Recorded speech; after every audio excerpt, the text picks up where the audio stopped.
be live in a minute. 1 sec.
We can't fight everything. All right, what's going on? How y'all doing, dude? How we doing today? We're all mods today, dude. Welcome to mod. We make it work for us.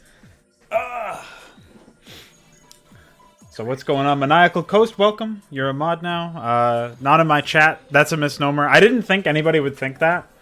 Because I always title my modding stream something stupid about mods. And it has nothing to do with being a moderator. But, congrats. Anyways. There you go. Who else we got? I'm done trying to Oops. win I, annihilated myself. Yes, Luciferius, you don't get a mod position. Sorry. Bye. with fear. What's up, Eltrix? Always glad to watch Dancing Zealots. Fuck yeah, dude. Check these guys out, man. Look at them. Look at this man. Come on. Hey, what the fuck? Oh, there he is. He showed us some skin. He showed us some leg. Hey, what's up? Haha, that's a good one, Pylon Master. Welcome, welcome, Hoop Thrower. Welcome, everybody. We're modding. Oh man, I haven't looked at this map in a while. I've been so busy working with T1, collaborating with iQuare on some code for some of the new units. We have made some progress on that front, but we're still sorting out some final issues. I still think that we are on track to get a playable version of the first Terran mission out and live stream the testing of that mission tomorrow, actually, Tuesday. But that's dependent on whether or not we can fix some bugs later on tonight after my stream. So hopefully, you know, just put your sweaty palms together and you pray to the developer that Pylon Master was talking about. I got my G Fuel, I got my Protoss, I got my chats up, so we're gonna have some fun. Boom, boom, boom, boom, boom, boom, boom, boom, boom, boom, boom. Also, you may notice I have become very colorful. I'm actually going to show you what that looks like. I made myself a set of like color syntax highlighting, basically, so I can much more easily see what's going on in my AI. It'll look even more confusing to the average person who doesn't know what I'm doing, but I think, as gay as it is, as much of a rainbow as it is, it's still pretty nice. It's way better than everything looking like this.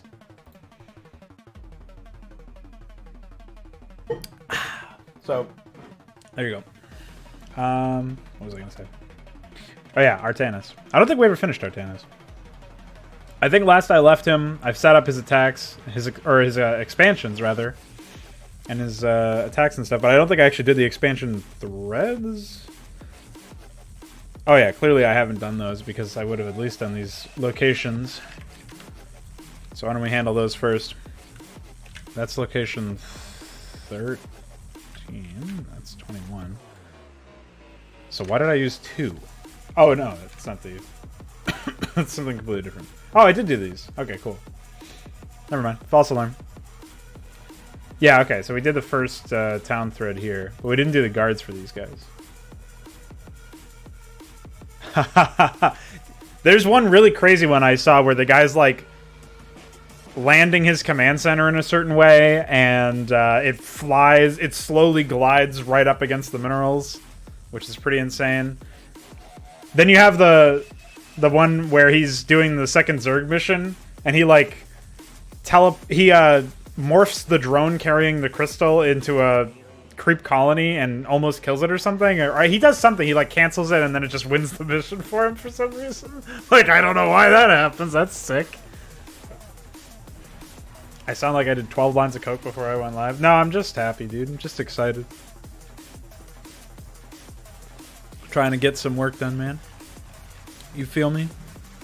I haven't even had a... Oh, that's a lie. I did have some caffeine. But it was only 340 milligrams, so... That was a while ago. That was like 8 hours ago.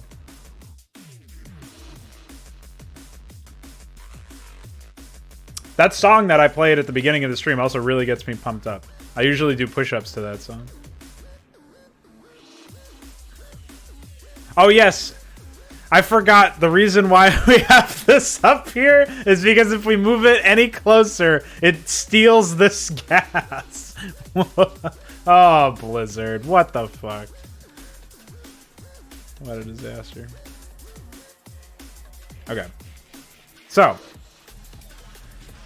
I'm seeing...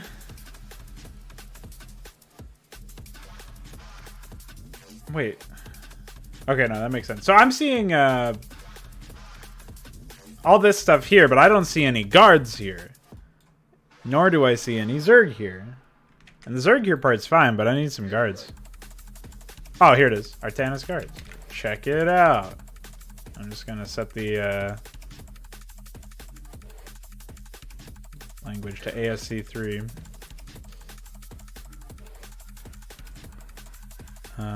Okay, cool. I should have labeled these.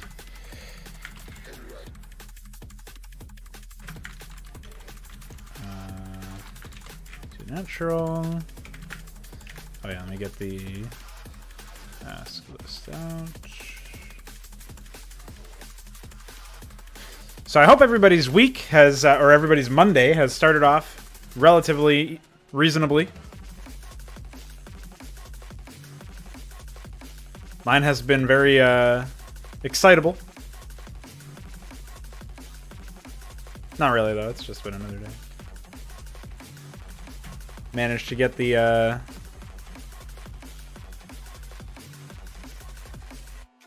managed to get some work done. Managed to go out for a run. Got some stuff done. It was cool. About to get even more stuff done. Then I got to do voice acting for that UED Commander campaign. And then I got to review the Homefront series. Ah, man. Keep your natural bone, man. Okay. So do bone natural.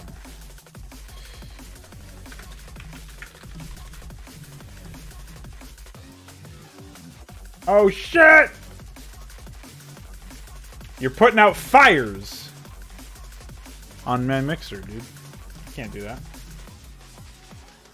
Mundane Mondays, yeah, pretty much. Okay, what kind of base would this be?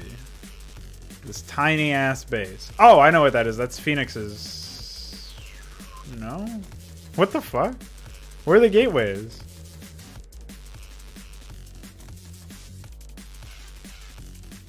$3936. Oh, that ain't it. Alright. You need to calm down with your gifts. Oh, this was it. Why are all the,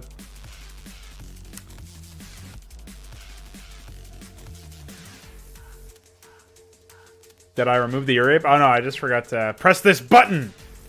There you go.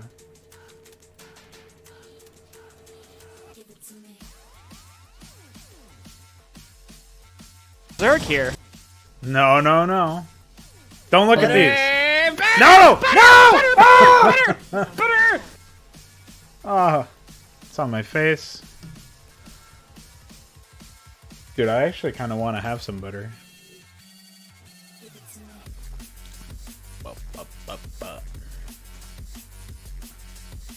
1 million sparks. Well,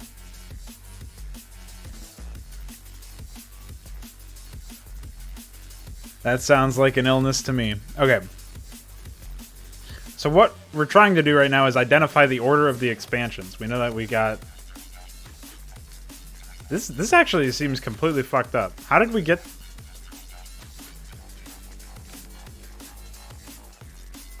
This is supposed to be the main. And instead it's this. Oh, because there was that extra one that I added in here. 48644496. Where is that? I don't see that here. Oh, this is that.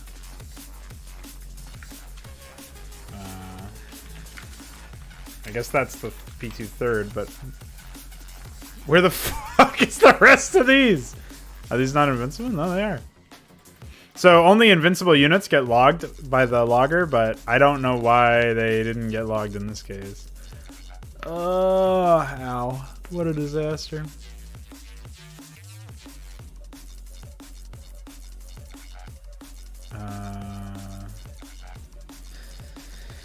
Okay. I am very perplexed.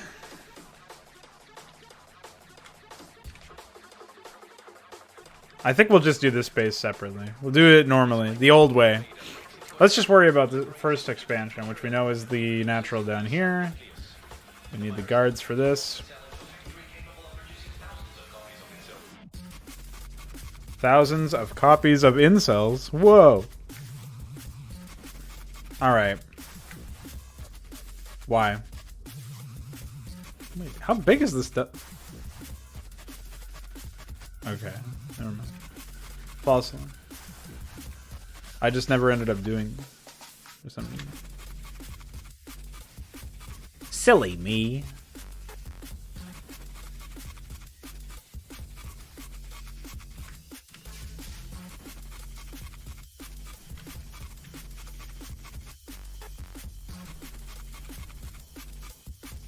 Okay.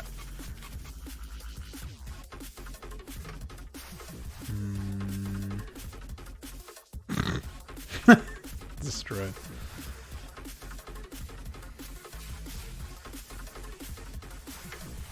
Okay. Perfect.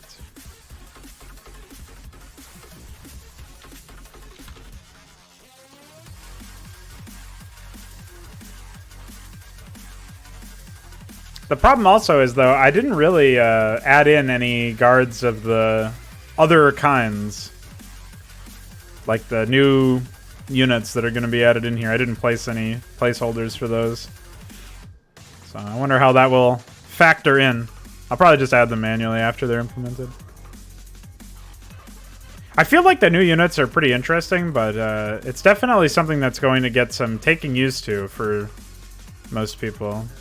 What the fuck is the Forge's unit ID?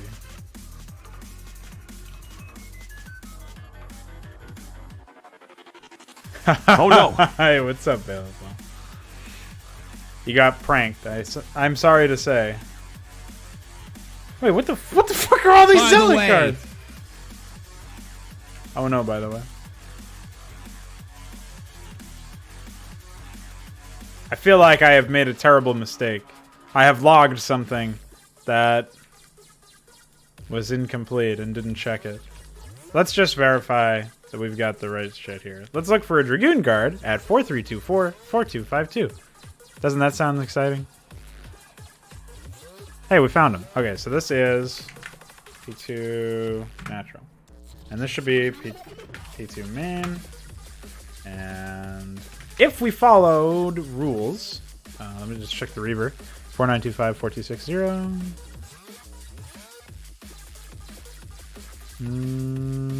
That's this. Okay. P2 third. Which means this should be bone natural, if I had to guess. That only has one Reaver, and there's two here. Oh, no, so that's the bone main. What a confusing display. And this is bone natural. Okay. Oh shit! Mixer's wrong and Twitch is wrong. Somebody could have told me that. I could have told me that. Tell me that! Alright. Switch this over.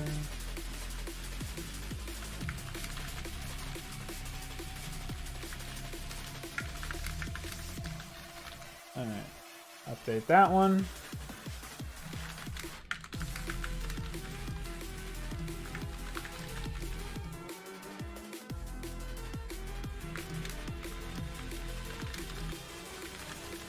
Cool. Let's go ahead and save. Beautiful. Thanks for the heads up, man. What if the real Homefront were the... Sorry, I was crushing Metathron's brain. Were the brains we crushed along the way? Well, I don't know if there's an if there, man. I think that is reality.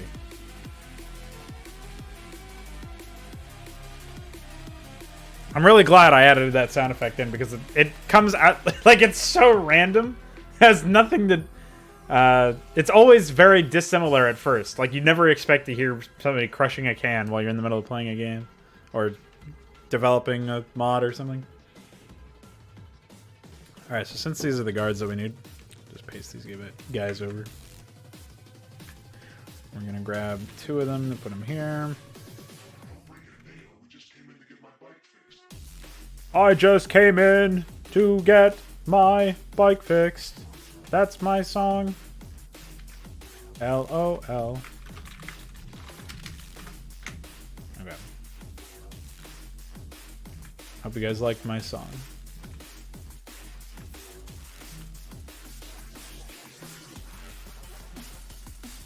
Yeah, sure. We'll add the last 3 regard there. Okay, that should be good. Beautiful. Crushing Metathron's brain is your favorite button. I can, what the fuck? I can sympathize with that. I feel like Metathron's brain ought to be crushed a lot more frequently. Did I even, oops. No, don't do that, you idiot. Oops! Done this? There we go. Ah, I guess Artanis isn't going to be using many Legionnaires.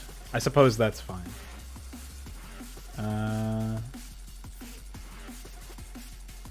Okay.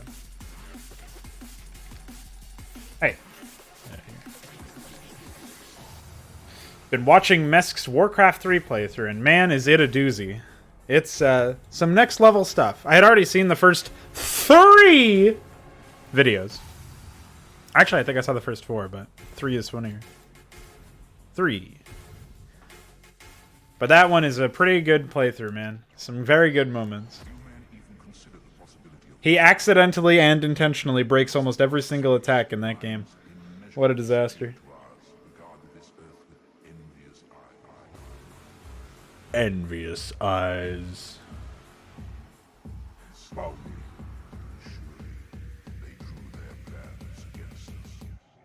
Okay. We'll say 1 zealot.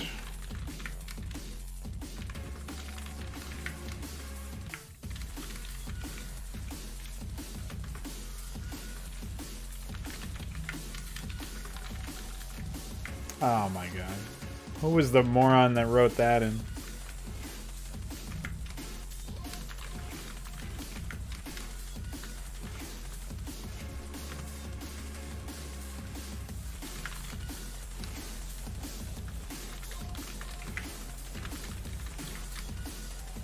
Oh, that's another thing that I have to do. Over here, I gotta call a defense build. Yeah, just AG, I think.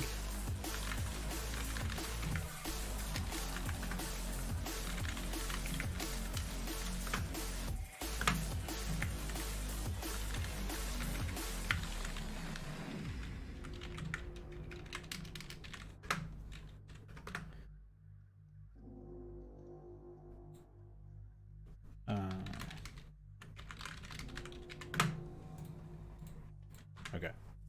That will fix the autocomplete errors. Okay.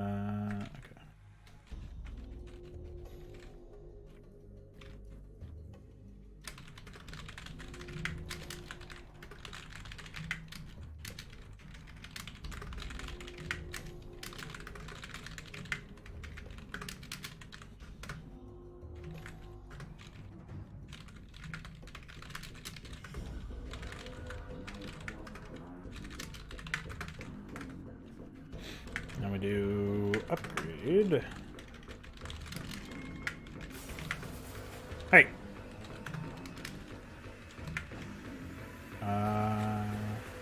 I think they will get a cybernetics score first, presumably.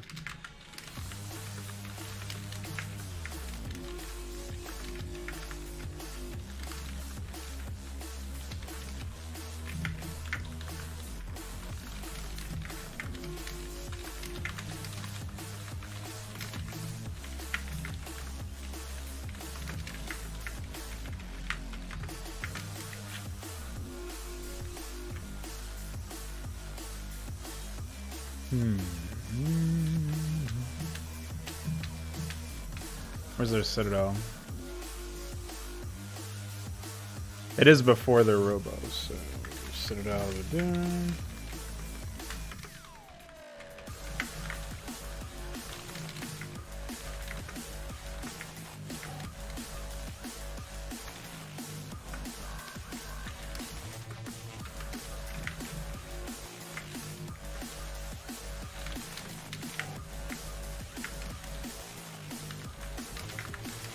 Oh, by the way, I was talking some time ago about the issues circumventing, or yeah, I guess circumventing the issue of AI not being able to build correctly on irregular map sizes. Farty suggested offsetting the building by 1 pixel. So it's technically off the grid by 1 pixel in the case of the very rare but extremely destabilizing cases where the AI refuses to build somewhere. And that fixed it. You can't make this shit up, man. That's all I needed to do.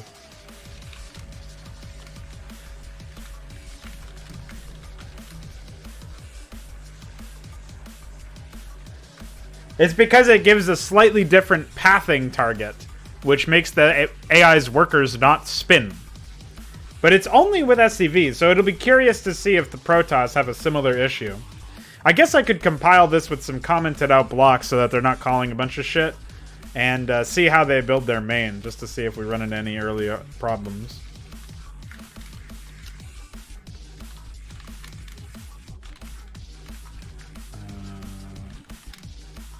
Should probably be...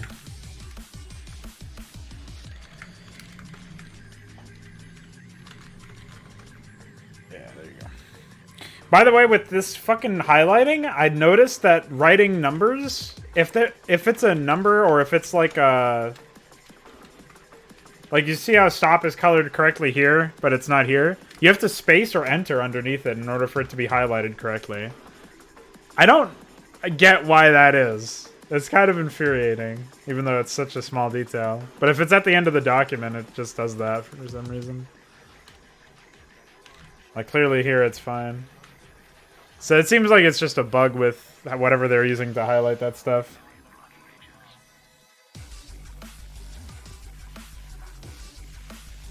Alright, now let's do...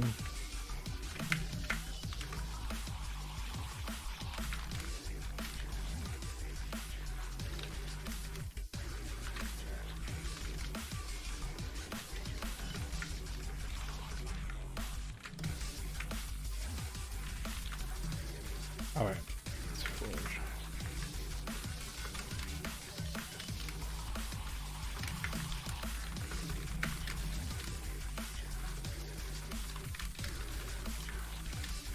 Alright, this is the waiting. There you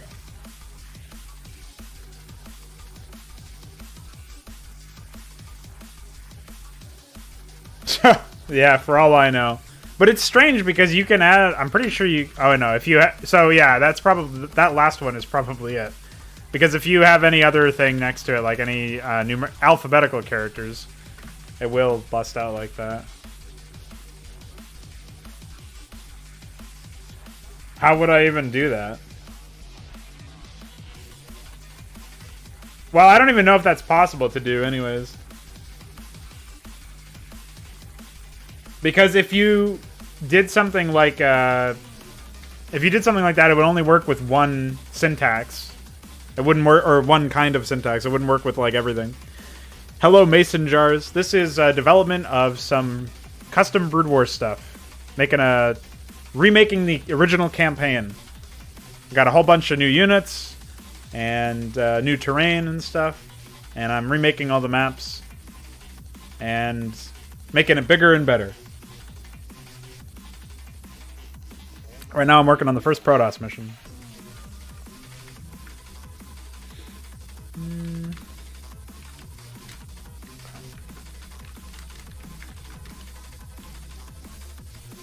I think we can do 50 for that. That's fine.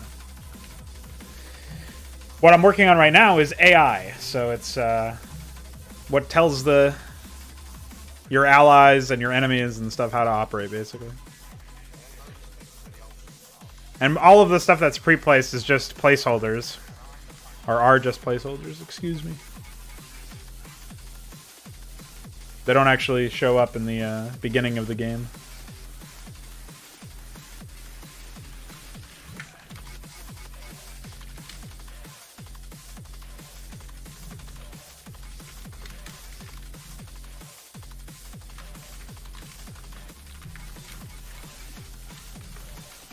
Oh wait, I have to start doing that. The higher value.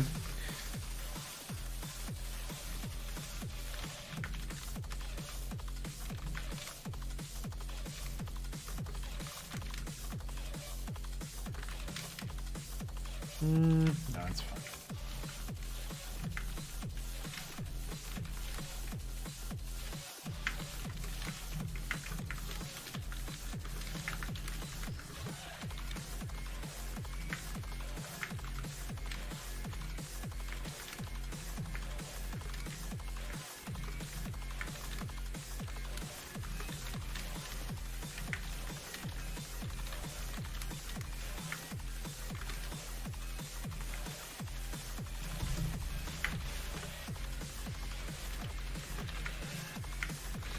Okay.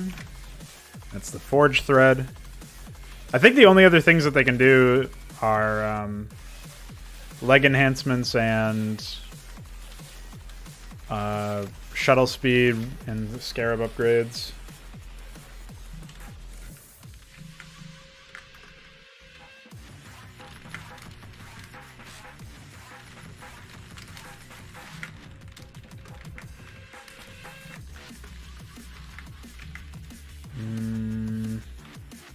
Okay, so we are going to need to... Oh yeah, it's over here. I was wondering where it was.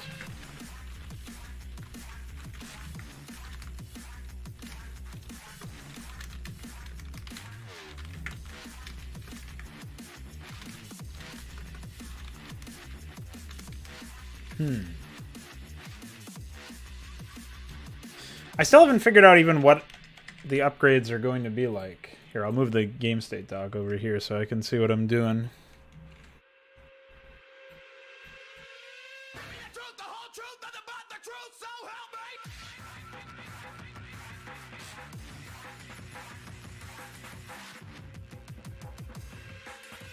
All the scarab changes are pretty complicated, but I think they'll lead to a much more enjoyable experience playing against them, and rewarding for when you are able to use them properly.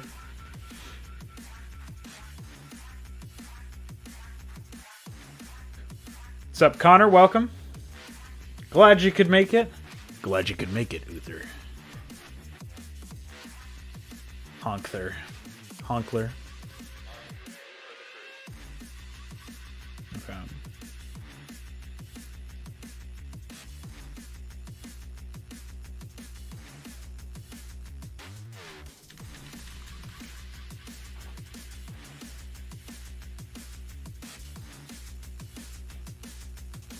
So I think the Relocator's upgrade was just a...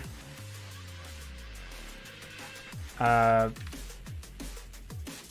pretty sure all that was a new upgrade. I don't think it replaced anything. So I think you still have Reaver capacity and the reinforced Scarabs upgrade.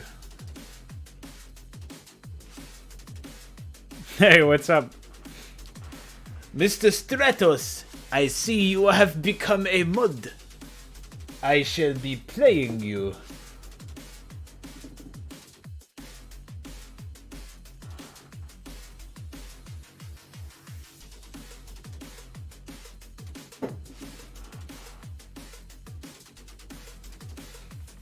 I had a really old Modstream title called Don't Watch This Unless You're Ready to Mod! With like a billion exclamation points. So I decided to escalate that by saying, forget about modding, you're gonna become one. And that was the inspiration behind today's clickbait headline. Oh man. What a haha.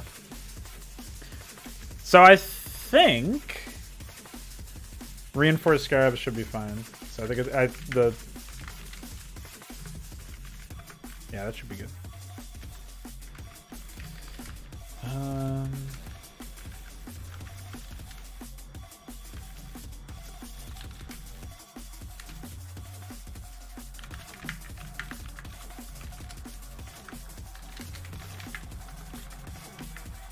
All right, and that's it for the upgrades. So now we can do the guards. Let me copy back over to the main.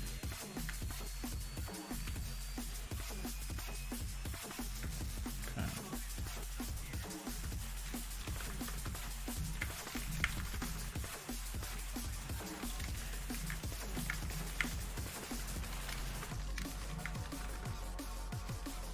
Bow, bow, bow, bow, bow, bow, bow. It's a good track.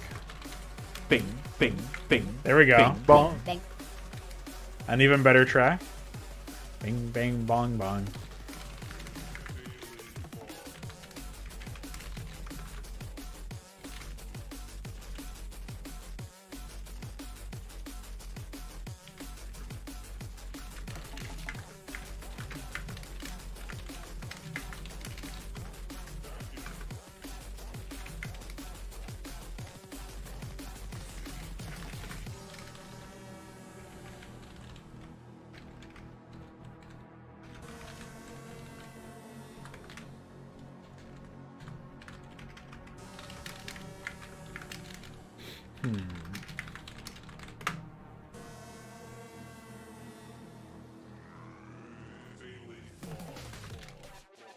Bing, bang, bong, bong.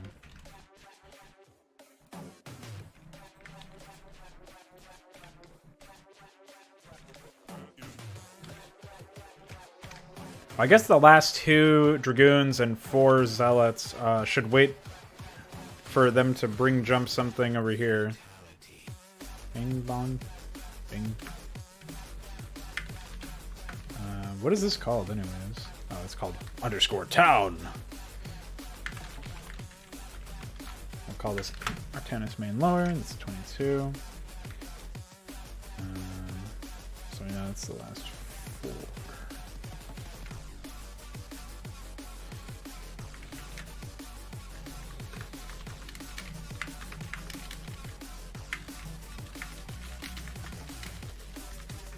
Is it 22 or 23? Yeah. 20.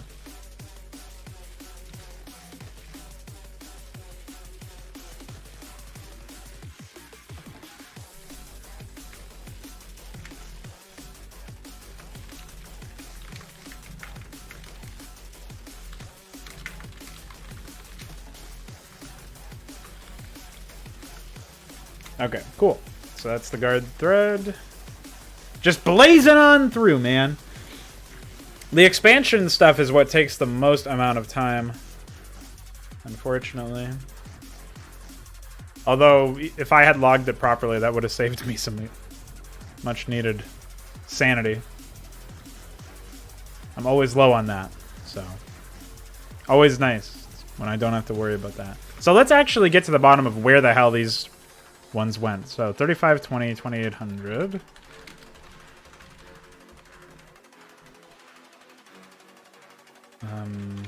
Okay. 39, 36, 29, 92. Oh, this is the main. And this is the natural. Then what is this? Because 39, Oh, wait. Yeah, that's the same thing. Does he have two Nexi there? Nexuses? Nexuses. Or is that player... Is it the wrong players? No, that should be player 3.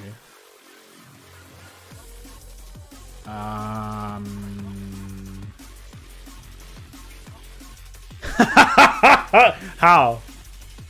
How did I manage to do that one? Dude, what is this? I think this is this. 2304, 2800. Is that there anywhere? Yeah, it is. Dude, this is like the Phantom expansion. Like, just like magicked into my script. How? How did I log this? Where's the shield battery? 4448 2816? No. Maybe it's this one? That's the one. It's part of the natural. Okay.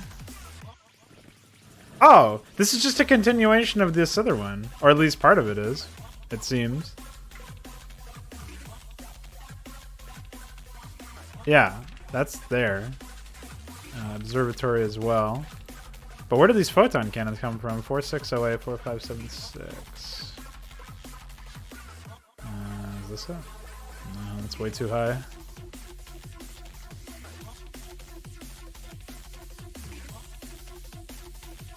Four 640.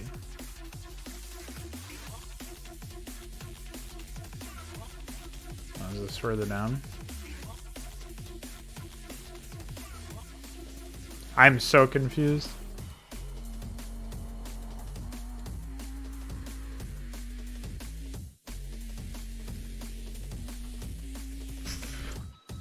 Yeah, that's this one. Oh boy. I really screwed something up, boys. These two cannons are down here. Presumably they are the first two cannons of this area.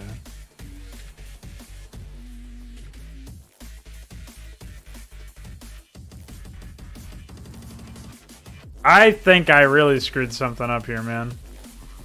Why is there a second Nexus there? With the same coordinates as before? Okay. Alright, you know what? We'll cross that stupid fucking idiot moron bridge when we come to it. In the meantime... G Fuel. Okay. Alright. Well, this is the first time I've worked on it, Connor, since the last time I streamed work on it at all. So... still a way to go. Yes. Well, this isn't even... This is just like... Basically, the order of which these are placed in the editor. Like, say I placed this Citadel of a Dune, you know, here. And then... Oh, shit. Somebody just Tony'd me. What's up, Shenox? Welcome. Thanks for the Tony. AKA follow. So, if I place this Citadel here, this photon cannon there, and then this pylon there... We'll say it's there for the sake of powering it. Then the order of which the logger is going to track them, like this, it'll be the Citadel, then the photon cannon, then the pylon. So what I like to do normally is go in the order of the command card from top left to top right. So, you know, you think about it, it's like Nexus Pylon Assimilator is the first 3 buttons on the top row of the command card when you select the probe and you start building stuff. And then it's Gateway, Forge, Cybernetics Core. Or no, Gateway, Forge, Photon Cannon, and then it's Cybernetics Core, Shield Battery. And so that's how I've laid it out here. And the way that I keep track of it, because it doesn't look nearly this organized when I first get it. It looks, I don't think I have an example, but we can just fire up the map and I'll show you what I mean. Oh wait, I have to put in the debug version. There we go.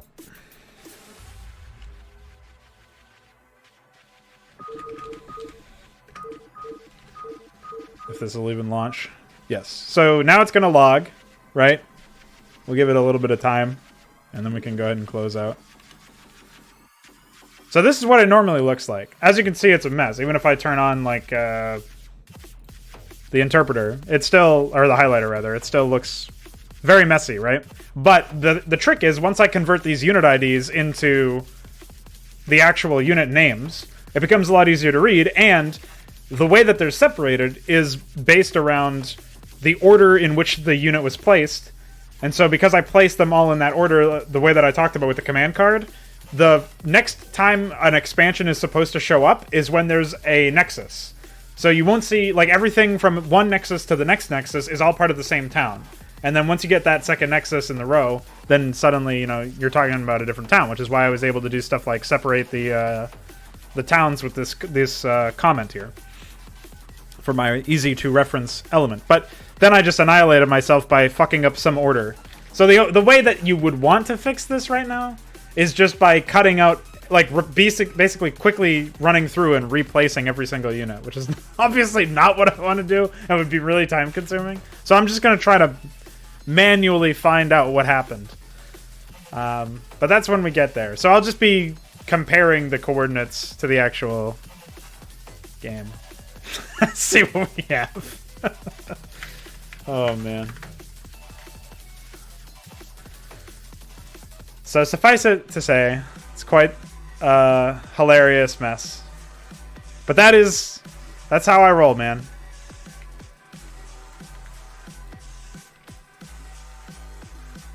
Oh yes, I have to figure out how many...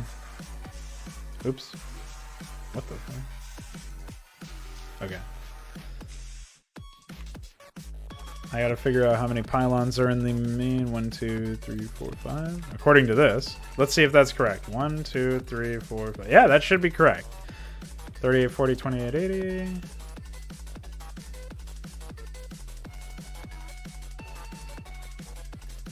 We're already seeing a discrepancy here.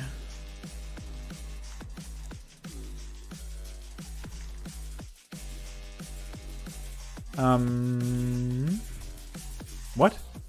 Excuse me.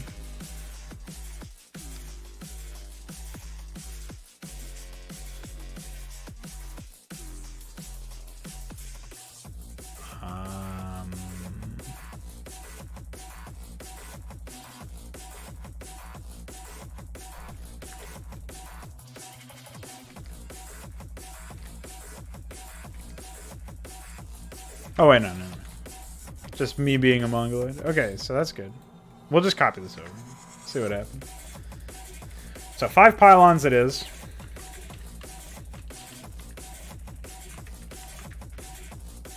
I don't think the issues started happening until later on anyways. Am I able to put buildings at which base location they're in? Like Cybercore, Block 5 expansion or something like that won't work? So every time where it says 255 in the command that tells it where to place the structure, it's using the town ID that you set when you write, like, set ID 1. This should be 2 because it's a new. I just copied it over from the first expansion.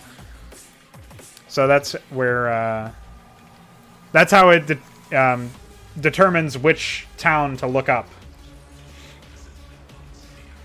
So, like, you know, if you declare, you know, this gateway here, the coordinates of this gateway for a gateway, tell the AI, using this command, it will make sure that it only works for town 2, and so town 1 isn't going to run around and try to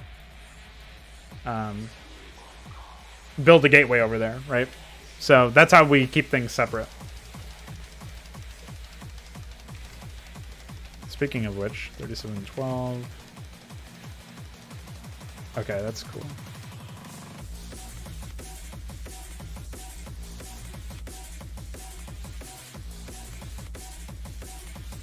Nice. That's a really old reference. Nobody's gonna get that one. Okay. It's been so long since I've done a base layout for anything other than Zerg, man. T1 has destroyed me.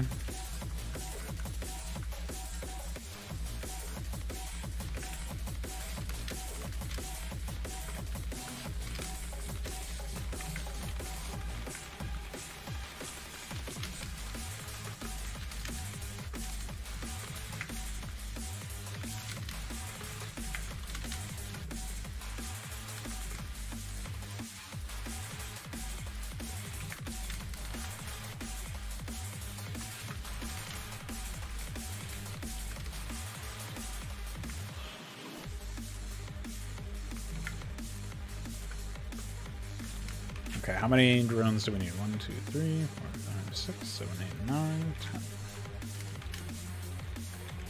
So, let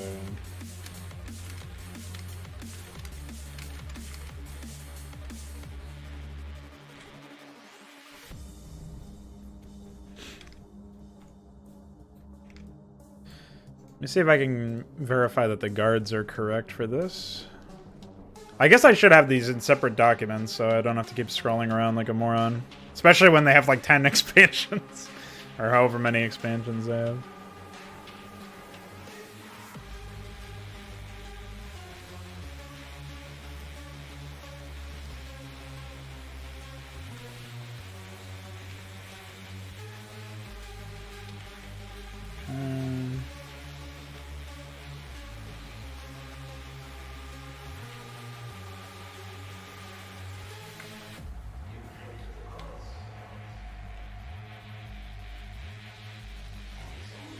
Cool. I think the Protoss are kind of the least grounded in terms of how far along their new tech tree stuff is developed. So it'll definitely be interesting to see how it feels to play as them when they are updated.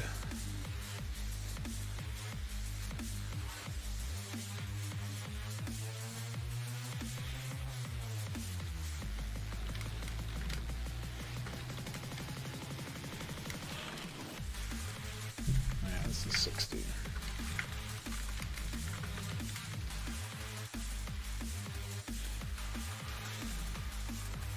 Oops.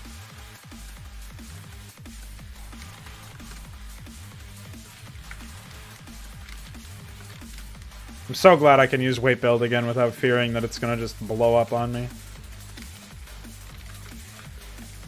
I used to like hang up a bunch of scripts, but I think I just didn't fully understand what was making it hang up. It was probably safe to use in all of the cases I'm using it, like right now in town threads.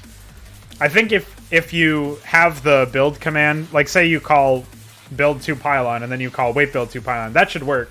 But if you call weight build 2 pylon without calling the request for 2 pylons, then that's when you could get into murky territory originally. But iQuery's updated it to make it so that it checks for the weight build request in the town that you've called that weight build command. So that's a lot more reliable for obvious reasons.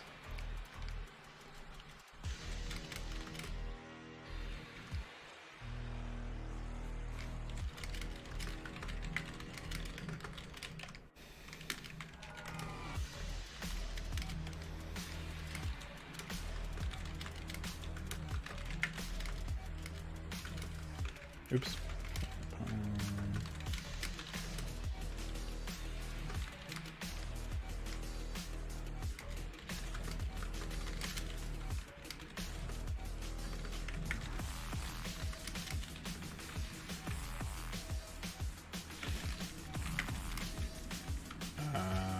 Oh yeah.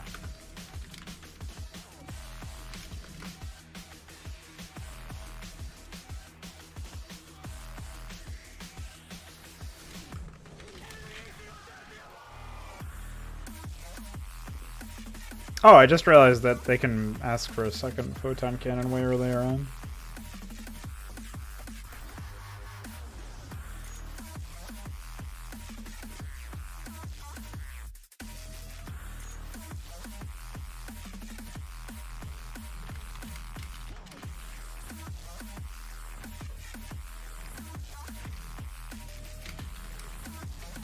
Nice.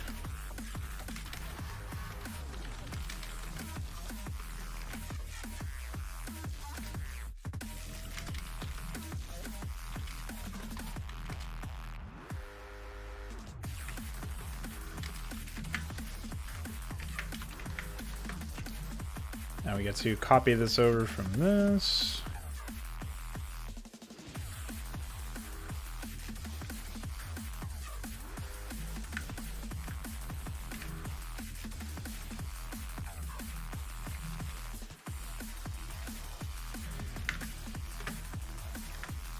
Okay.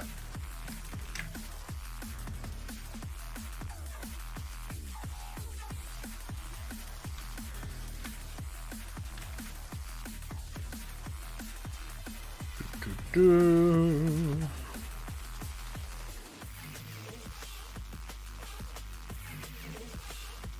that over there. So I'll have to keep opening that up.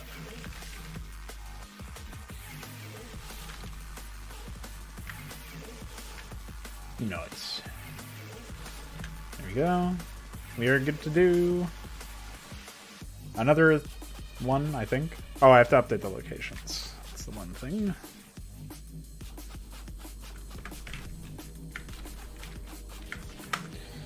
Why did I start calling this stuff? Yeah, I don't know. I would just do this.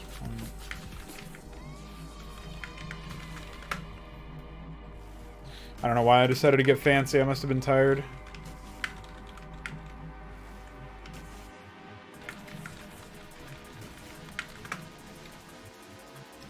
As is usual.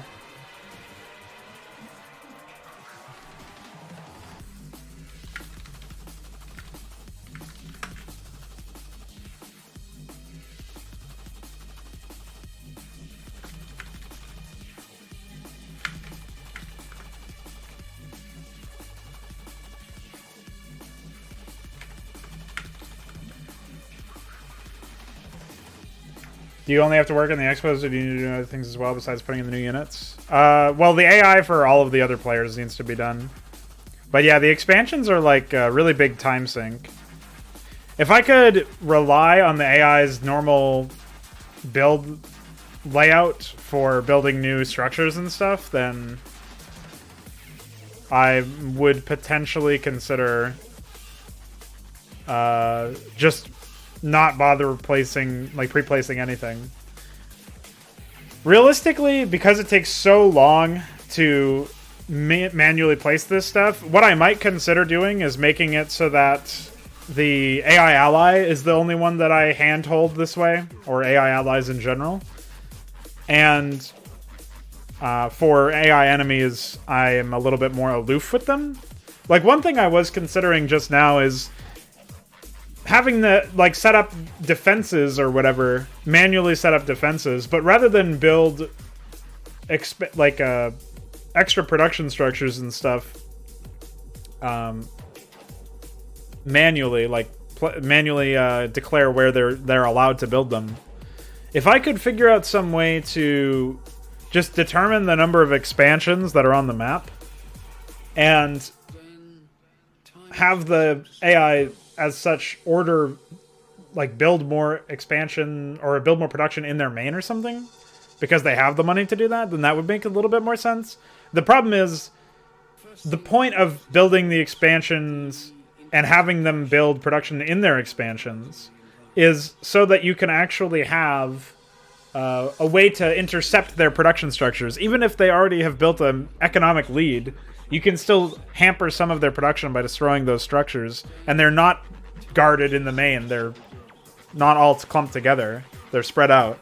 And so you can use, like, hit and run tactics, you can harass, you can, you know, it opens up more gameplay options, which you don't really get if you do the other way. So even though it would save me time, I think that it would ultimately result in less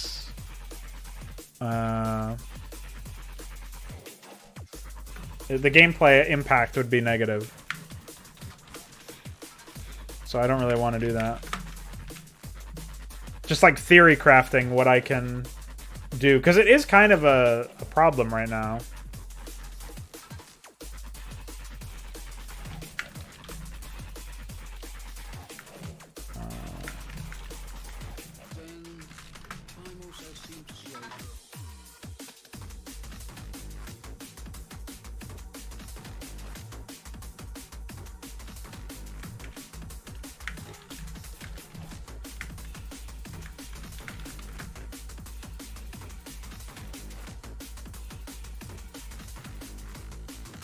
It's certainly something that takes a very long time. It wouldn't be that big of a deal if you could rely on the automatic build logic. So maybe I could look into having that be improved, but I'm not sure. got this is going to main. So this is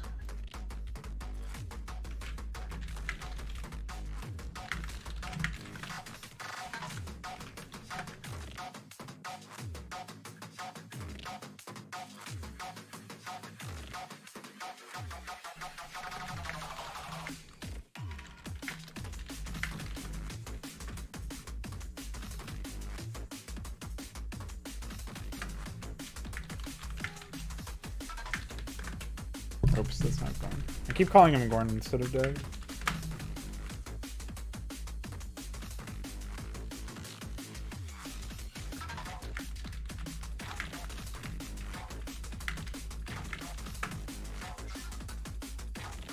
And I assume that this will be like this.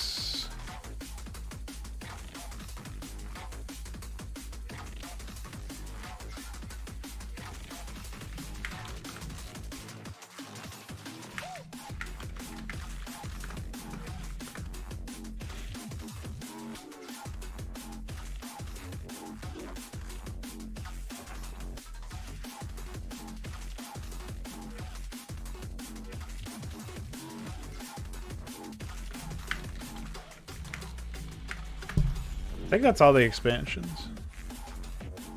Nice. Okay. Now we can get the actual location for this area. It's 23.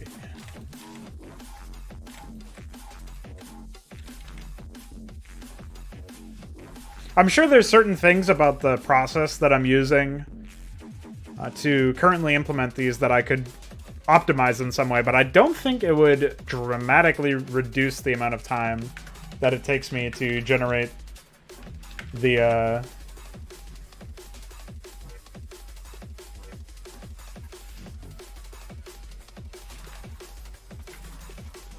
overall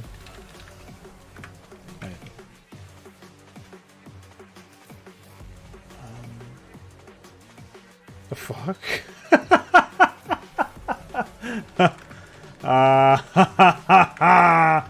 I feel like I copied that over from someplace and never bothered to figure out why. That's pretty incredible. Alright, we'll say 4. That's hilarious.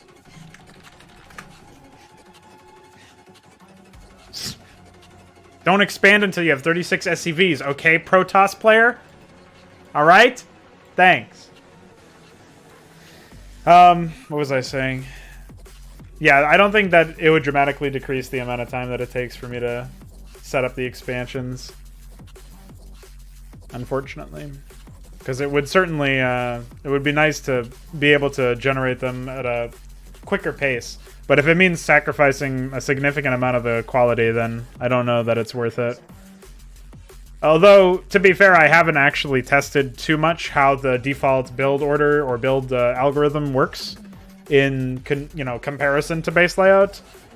I just know that I oftentimes design my maps in ways where there's a fair amount of unbuildable terrain or cliffs or something, and I want the AI to take advantage of those the same way that a player might. But maybe I can do this with minimal base layout, or like reduce the amount of times that I rely on base layout in order to make something happen. It's just that so often I see expansion AI, like AI that does expanding. They just lock their units in with too many production structures, or their layout is just really, really destructive to not only immersion but also functionality of the game. Like, they don't work out very well, unfortunately. Let's verify that this is the one that was kind of a question mark here. 3120.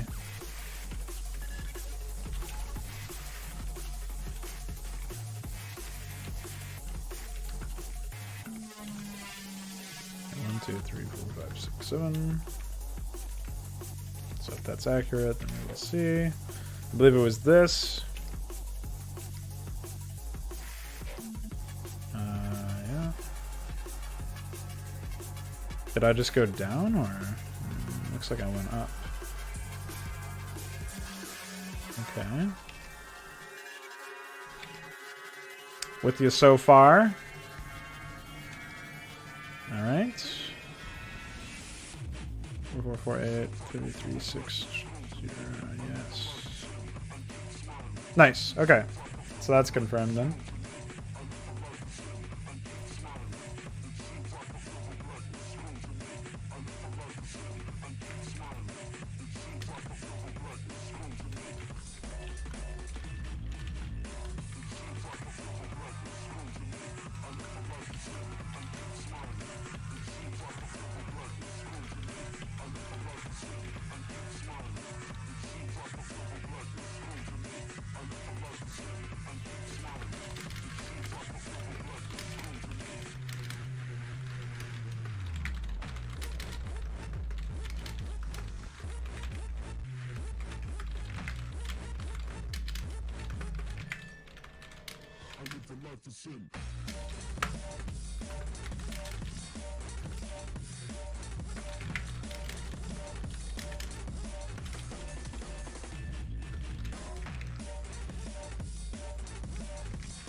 There's 9 there, which means 27.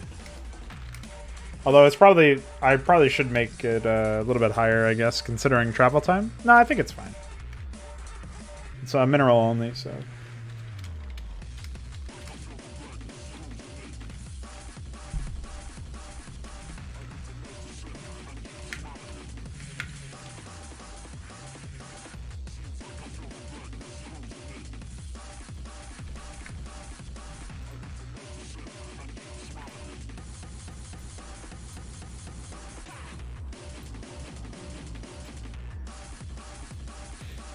Okay.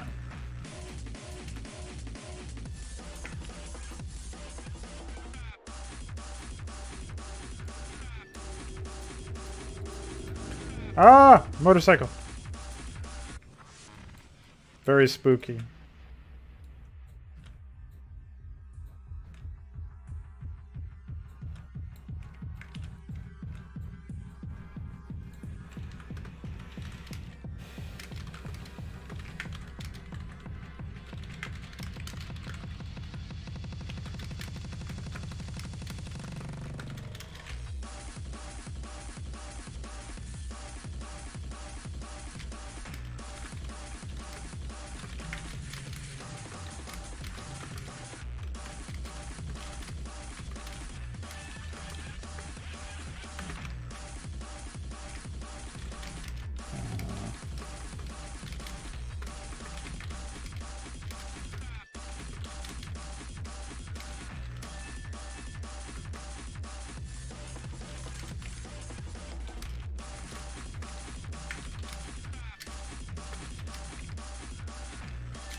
Artanis doesn't fuck around, man. He's a very expedient gentleman.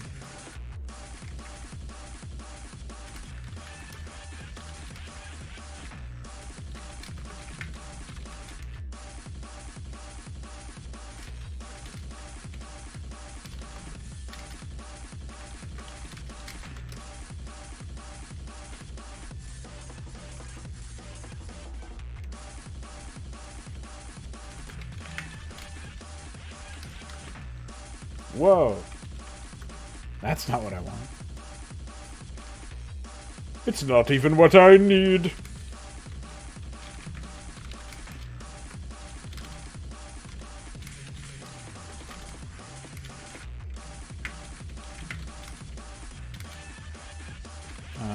Seven column.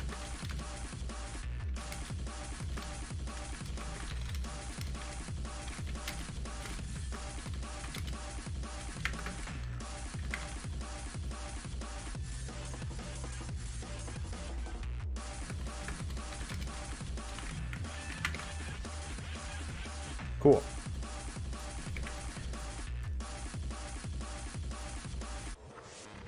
All right. Now we get to have the unenviable job of verifying everything else related to that other base. Once I get this third one operational, I'm just going to comment out the others so that I can give it a test and make sure that the AI seems to be performing as intended. As long as that works out okay.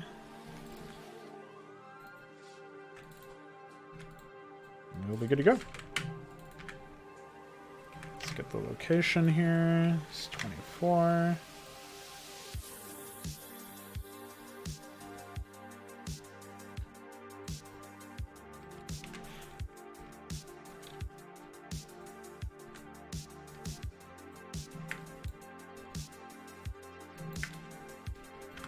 Go. Hello, Lacrimosa22. How are you?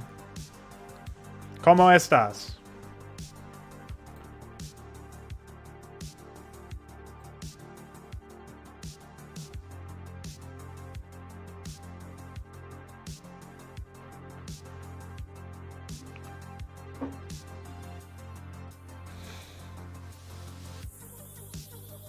Unfortunately, I don't speak Spanish. I apologize.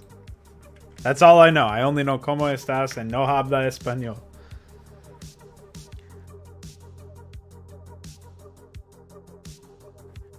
Je ne sais pas. Je ne sais parler. I don't know what the French word for Spanish is either, so I'm really screwed.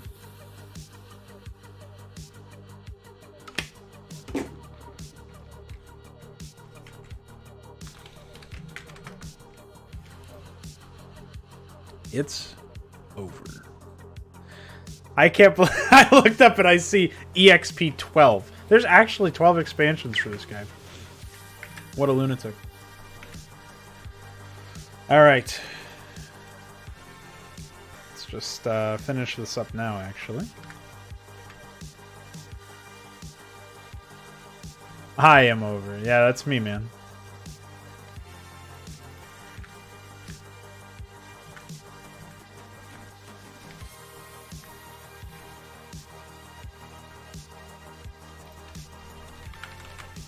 That's right. And you.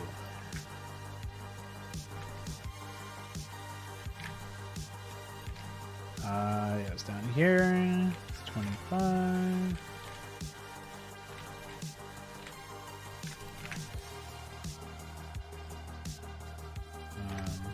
Is this a gas expo? No, it's mineral only. We can copy the...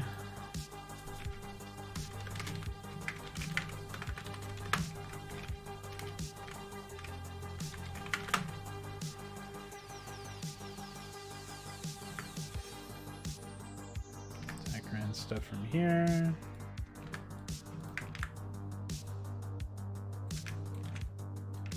I really hope that we can get the limit of a number of units attacking or able to be added to an attack raised from 64. Ideally, it would be even bigger than 255 since Hydra's going to have,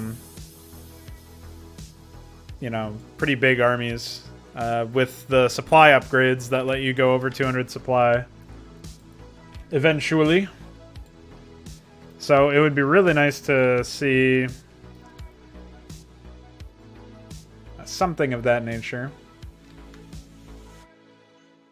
Make it 999, yeah. I don't know how to, though. That's the big really difficult aspect of that is, like, nobody really understands how to raise that number.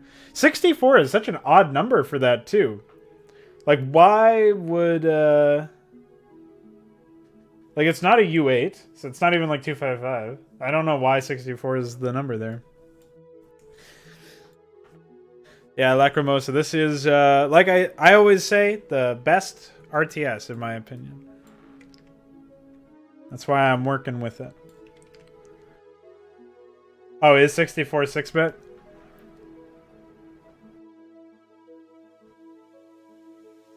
I had no idea. I'm not knowledgeable enough about the whole programming bit, unfortunately.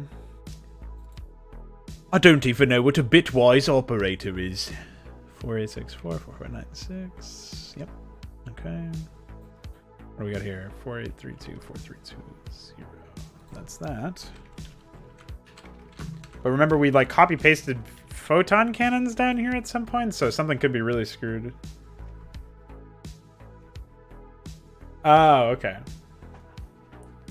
So it just descends in, it's like 4 to the power of 2 or something? Or 6 to the power of 2? Or I guess 6 squared? No, does that make sense? I feel like that's wrong. Maybe. I'm not a math guy, man.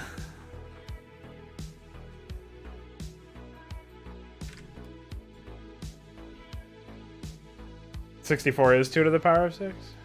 Oh, so it's 2 to the... I see. Yeah. Makes sense. As Jay Wilson says, double it.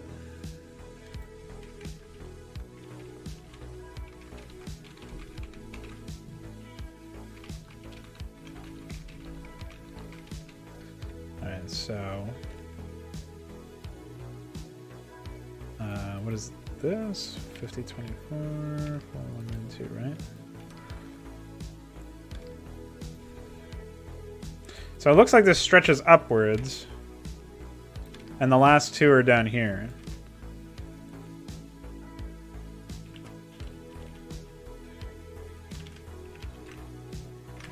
So that means the first photon cannon would be 4416.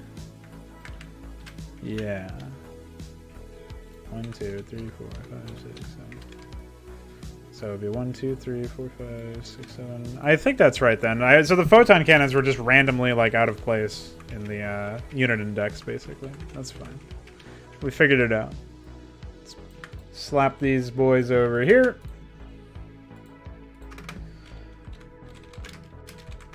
Lobe 75.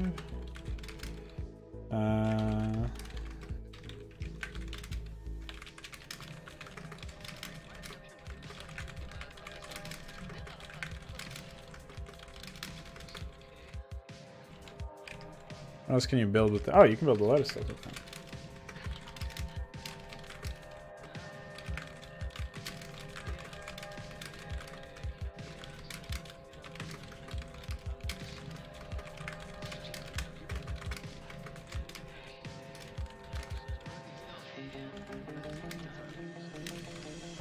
One, two, three, 4, 5, 6, 7.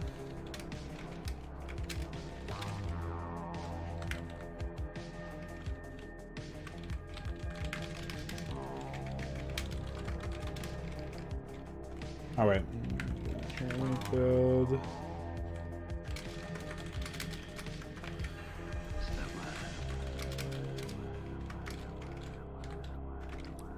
And we have.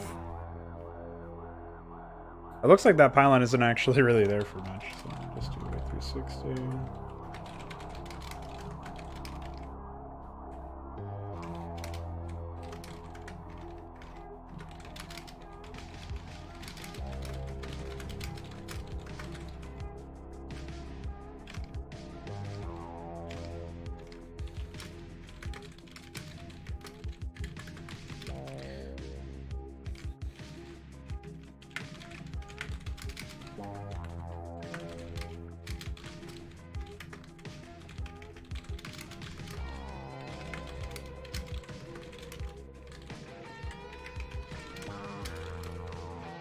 Oh yeah, I never even figured out how many pylons there were. It looks like there's 6.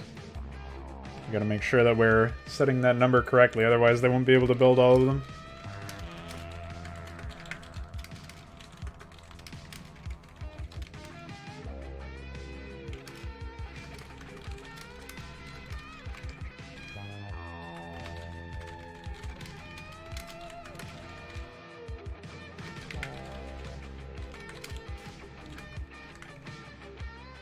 Alright, let's grab the guards here.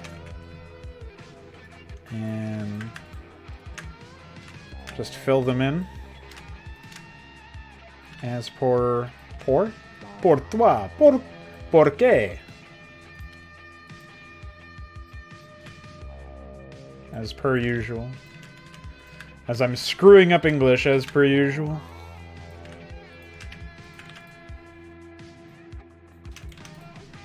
Okay. Cool. So, this is 4, right? Should be 4. Yeah. Okay.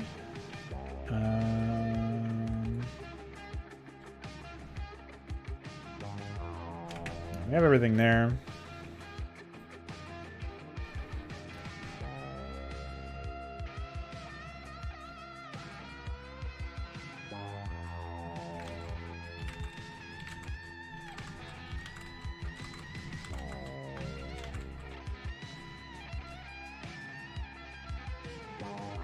Oh, I guess I should check the locations for this stuff, too.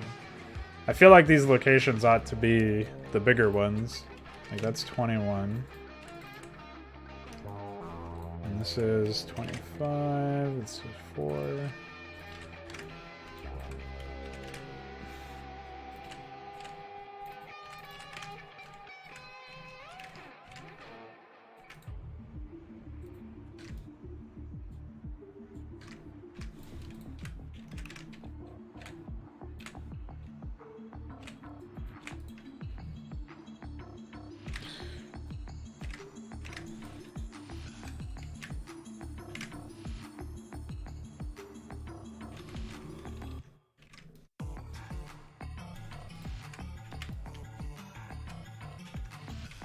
Okay.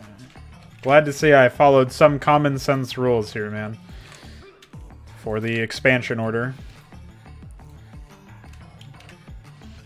It's 29.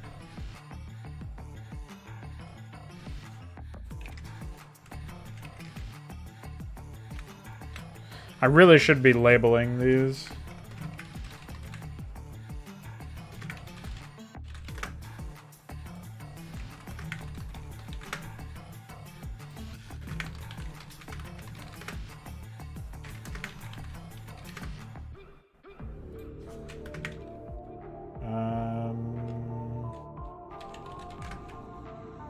Okay.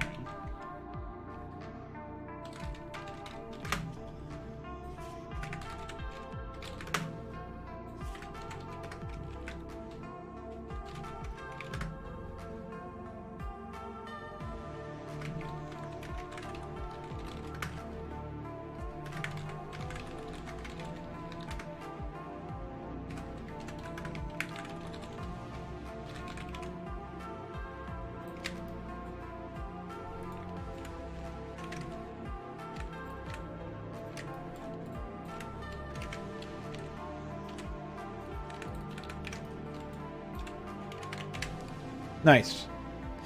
That way I have some documentation here. Okay. Let's see. What we can do here.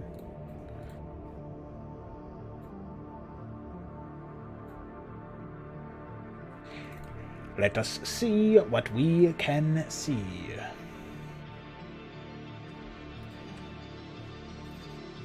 It's almost testing time, Tony.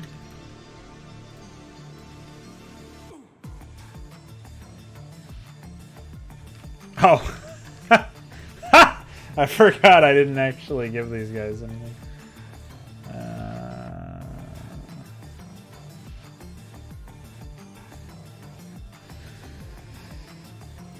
ZB1B, okay.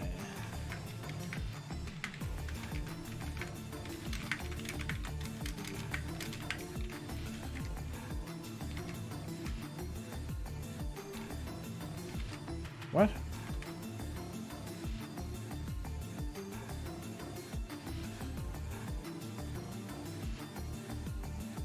Oh. It was incorrect. There you go.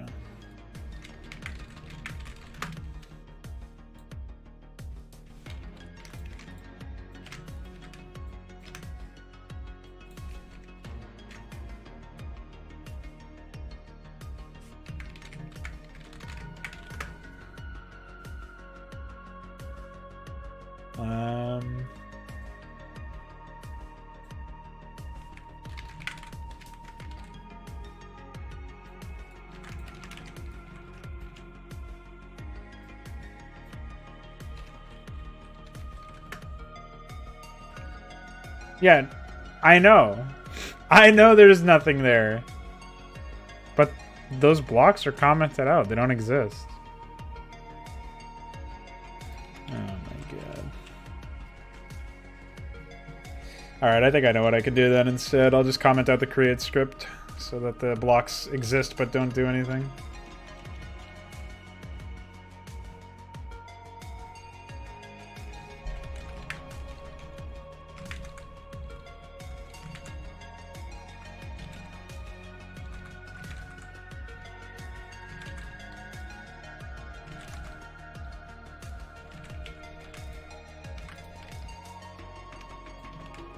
Or those multi-runs, I guess?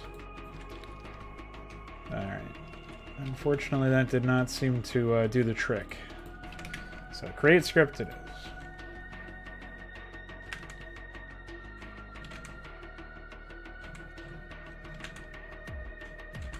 They'll send guards there, though.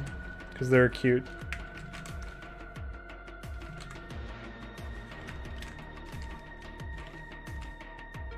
Wow, that was it. I actually wrote a otherwise functional script. That's pretty crazy. Never would have guessed.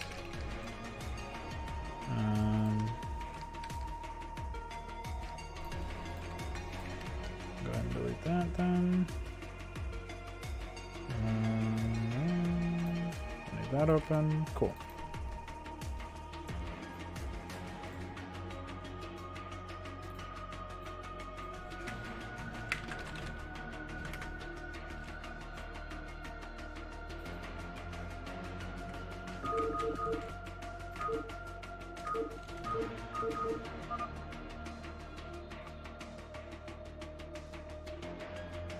Oh, I probably forgot to give him, yeah, as expected.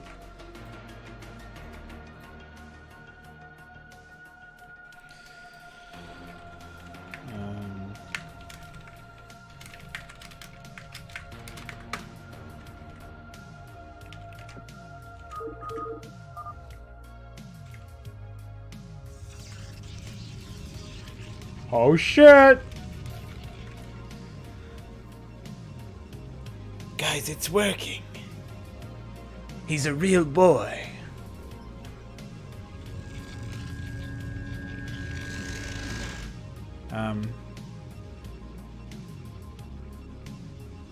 He's such a real boy that he really wants probes and nothing else. Oh. Oh. Oh. He finally did it.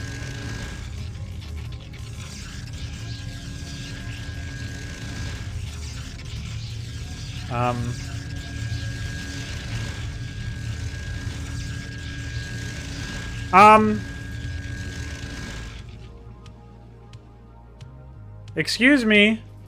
Excuse me, sir. Sir, this isn't your base layout. Excuse me, sir.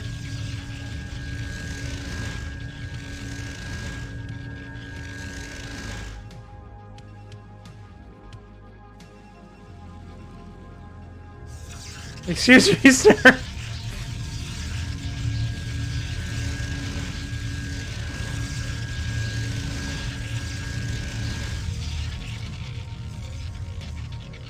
Artanis is so brave, he won't even move his peons with good old peons. Yeah, I have no idea why that would be happening. That's very peculiar. Did I not... Where's this town? It's right here.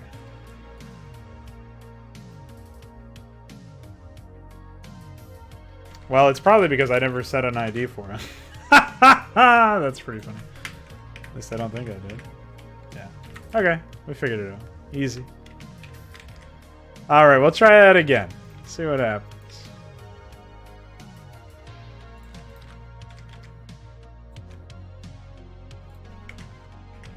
Although I've heard very scary stories about, Wait, did I have an item?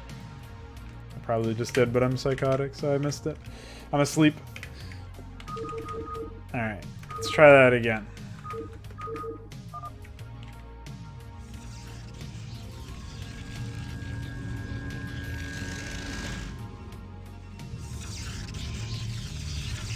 There we go. He's doing it! He's doing it!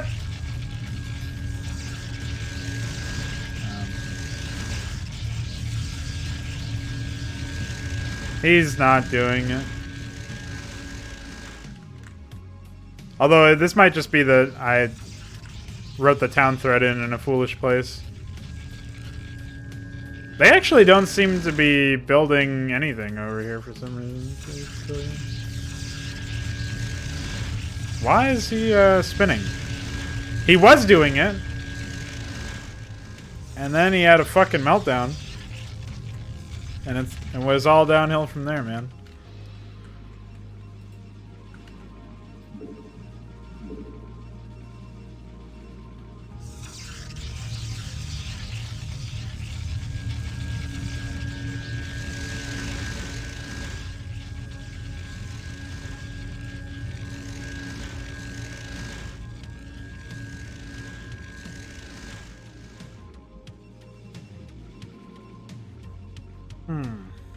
They build everything correctly. Yeah, I think it's just the, I'm pretty sure it's just the fact that they have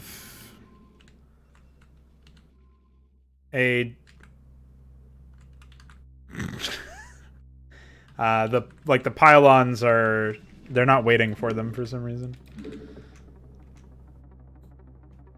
So I will have to check that again. And the thread here. I wonder why.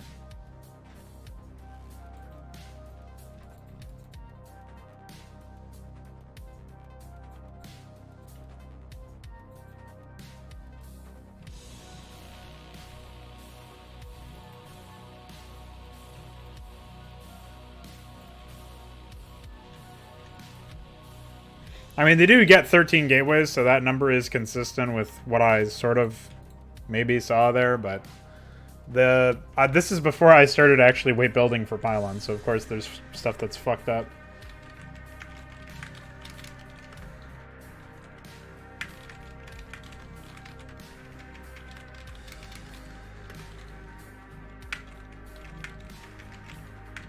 If I remember the order correctly, it's 1, 2, 3, 4, 5? Like, these top 5 get built first.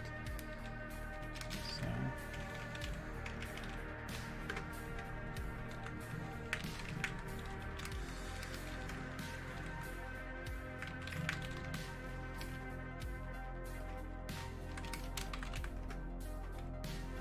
I'll just lower that weight a little bit. I think that's fine. Oh. Well, maybe not, because the third gateway request is earlier. So what the fuck is the... This gateway is powered by this pylon, so we gotta figure out which one this is. 3040s, it's open. It's actually the fourth pylon. Oh, I think the first forge is there. So where's the cybernetics core? That's at the fifth one? Okay, so that's probably fine then. Never mind.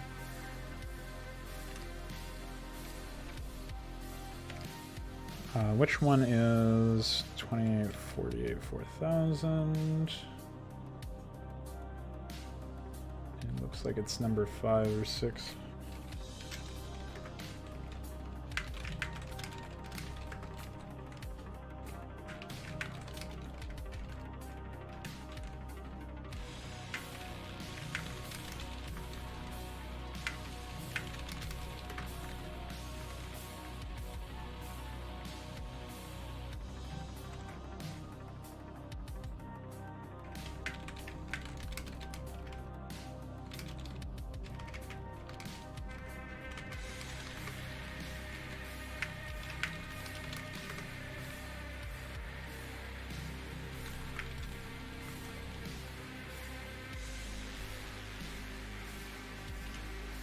Okay, we'll try that. This might do the trick here.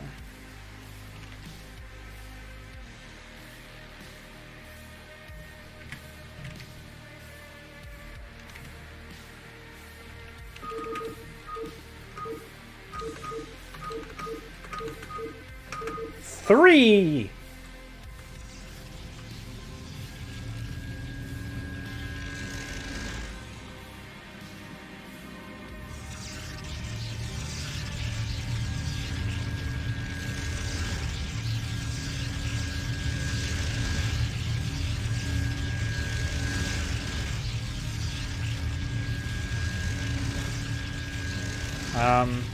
Okay, so the cybernetic score is way off.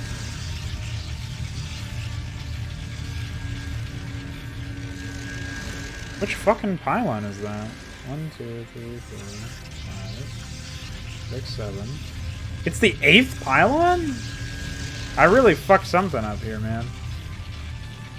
Yeah, these are the 8th and 9th pylons. Yeah, that's fucked up. Alright. So we need to reorder some of this shit then. It should be 1, 2, 3.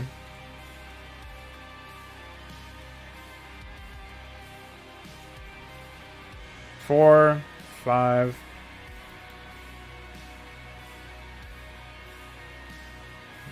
6, 7. Wait. 1, 2, 3, 4.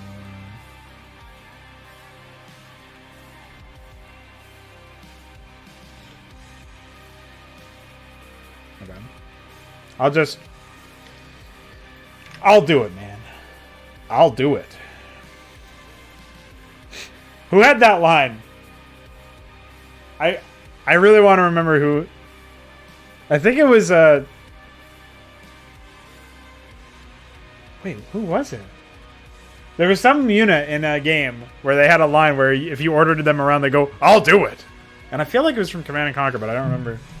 That was really funny though. It was a classic move.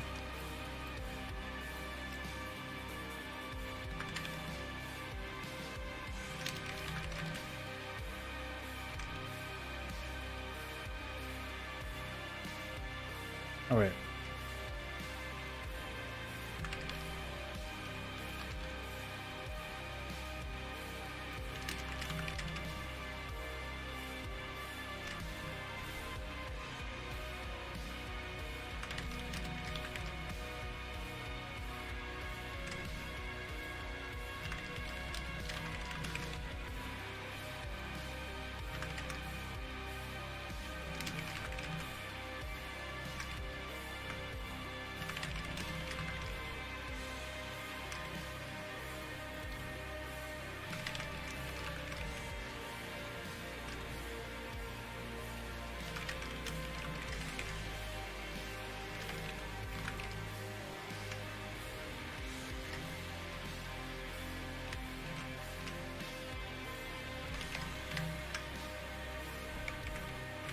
Okay.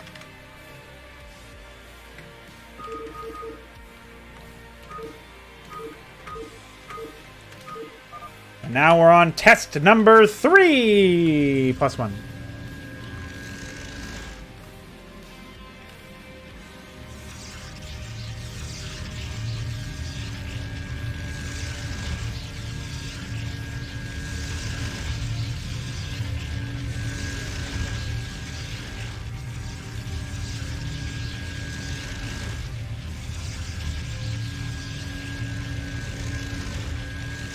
They fucked this up.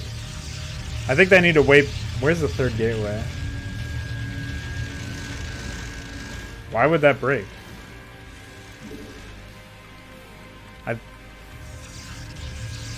Is this because they're not waiting?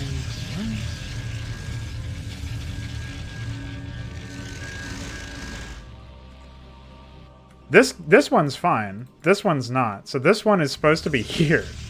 Which is sick. Get fucking pyloned, idiot. Oh. They're stuck. I don't even know what they're trying to do.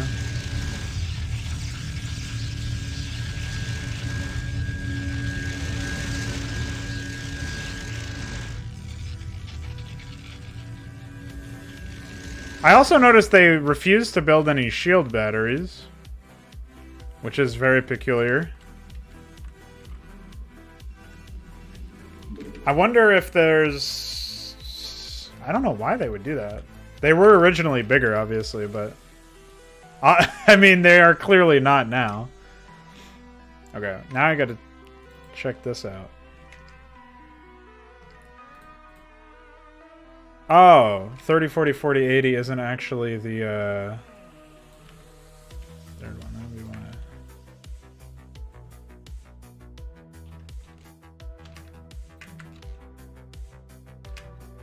to... Okay, so that should resolve that issue. I still don't know what's up with shield batteries, though. That seems very strange. But, bottom line... Oh, actually, that might still have some issues with it, but... Let's see.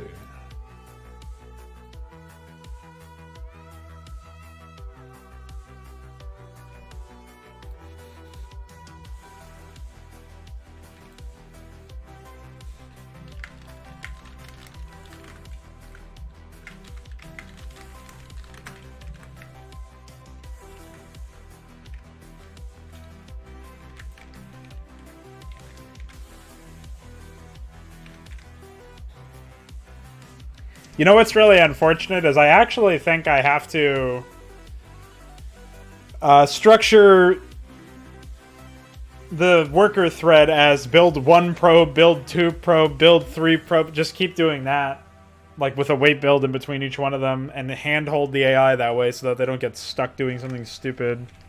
It's probably something you could solve with priorities by making the workers a lower priority than the buildings. But since money is important in this for AI, I don't really want to do that. I'll probably experiment with doing that in expansions, because at least there, it's not going to matter a little, like as much. The initial workers were, but everything else should be okay. I still don't know why get old peons doesn't seem to work though. It's very peculiar. All right, let's separate this expansion. Select and do another one.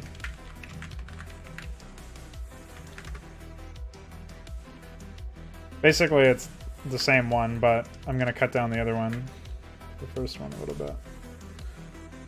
We're only going to have it select from the first 4, which means we got to randomize 3. And there you go. So this is time jump.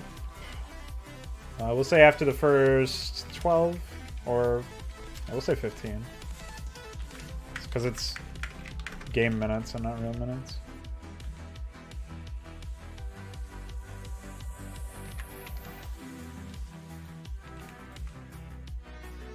Beautiful. Cool. Well, there you go. We've done it. We actually made some progress on P1 already. Isn't that amazing? I think it is. Can I get some fucking Tada emoji? It's probably stupid on YouTube. I'll get a frog emoji instead.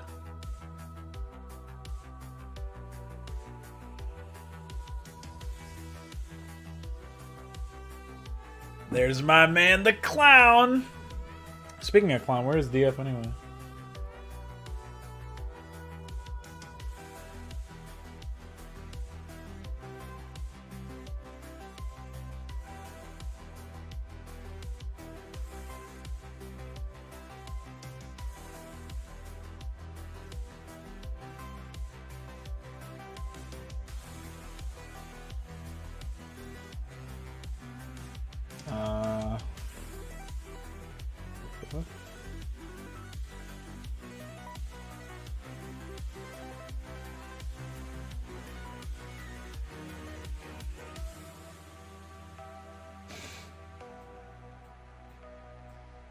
What a disaster. It really is over now, guys.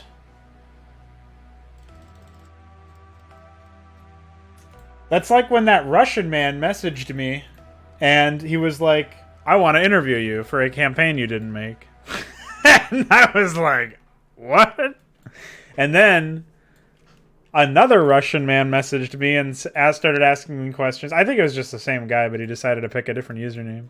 But that guy was like, I have a question for you. But then he didn't add me as a friend, and he left my Discord server after sending me the message, so I couldn't actually reply to him. And so I sent him a friend request, and he's like, question mark? Why did you add me? I was like, because you left? I can't message you otherwise? I think he just removed me, so I don't know what's up with him. He's bipolar. He's a maniac. Anyways, I actually wanted to see if there was some issue with... I guess I should just do this in the test map. With my pro bat. I mean, I can definitely build it in the right spot, but it seems that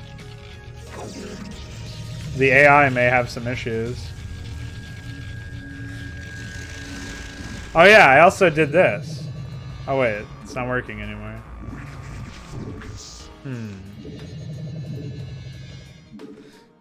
That must mean I've done something in GPTP, like not enable that particular thing.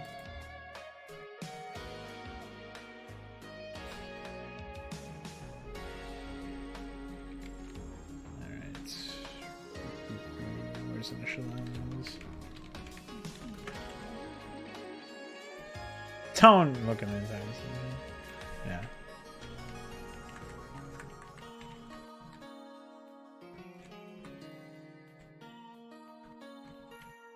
Here, I'll do it the way iQuery did it, so that it looks all professional.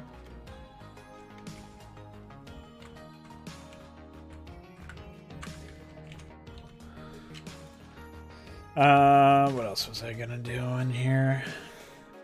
I have to find harvest. Oh no, it's like update units. No, it is there. What the fuck?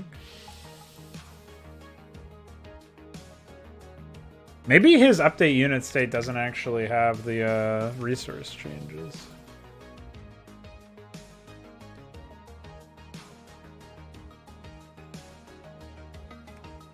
There's a black screen? What the fuck? Hey! Don't do that. Dude, alright, hold on. I swear to God, OBS really is so confusing. So there's certain hotkeys, like switching different streams or whatever. Yeah, so I switched to my Let's Play section. My Let's Play scene that I use for like Homefront or whatever. But now I have to clear that.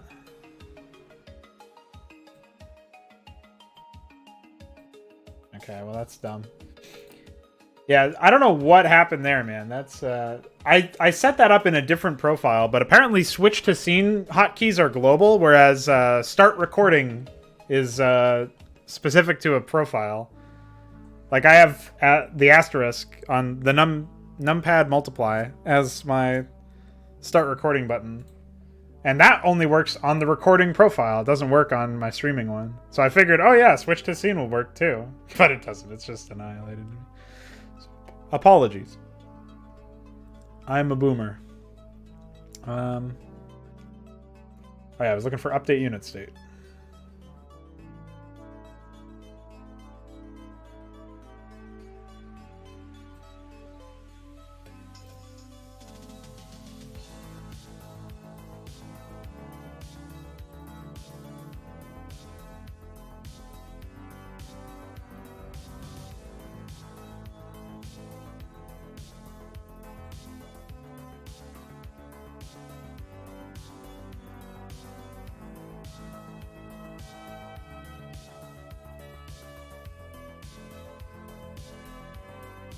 Okay, well this is an old one because the time is... It was supposed to be... I increased it to... I think it's 72, which is 24 times 3. But... Why was it still...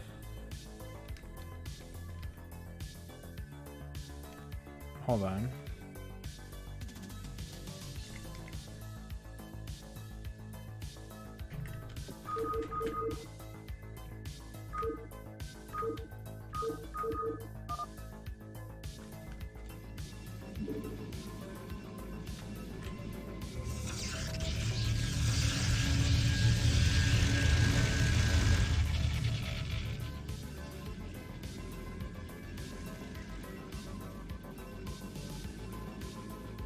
So now it's not regenerating.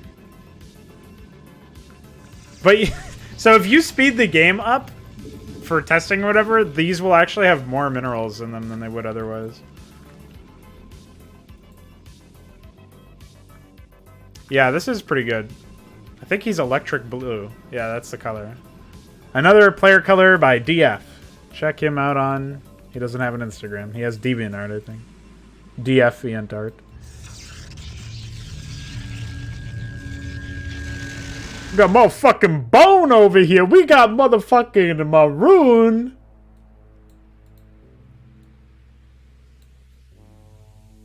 I don't even know that man. And then I'm over here. Look at this. Look at this foolish fucking eggshell looking ass.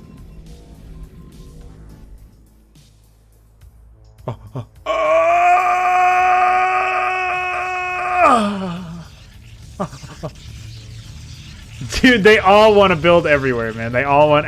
Let me build it. Let me build it.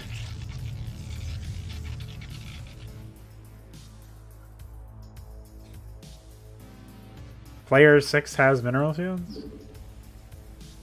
What?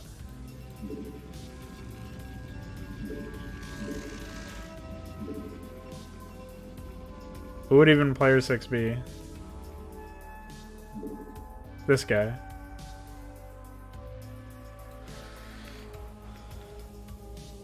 Oh, player has mineral fields? Do I?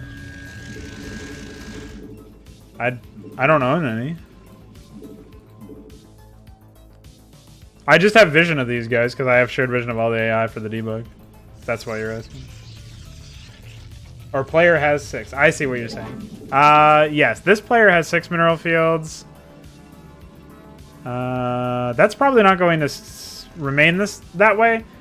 What I'm probably going to do is make it so that player 2 starts out with less total resources in these. And so they'll deplete faster, but he'll be able to have more income from a depleted base than player 1 will, because he'll have more total mineral fields. Whereas this guy's income will it'll be a little bit safer. But there's like a expansion right down here somewhere. Yeah. With a lot of mineral fields. And then there's another one up here with 6 more.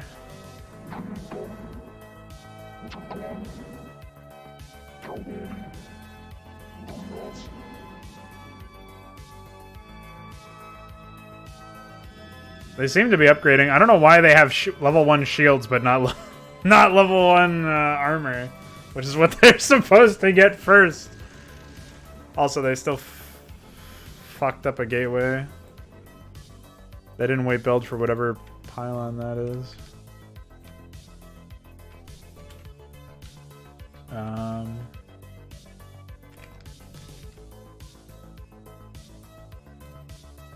4160. So this is 1, 2, 3, 4, 5, 6, 7.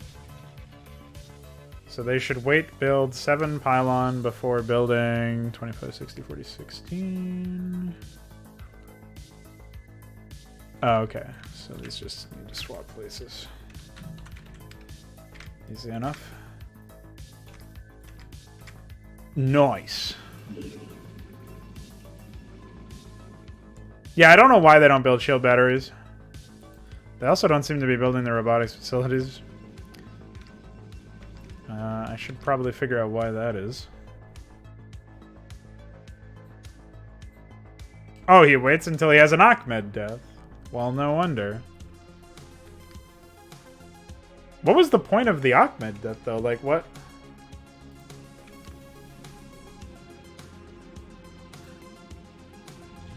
Oh, Reaver after expansion.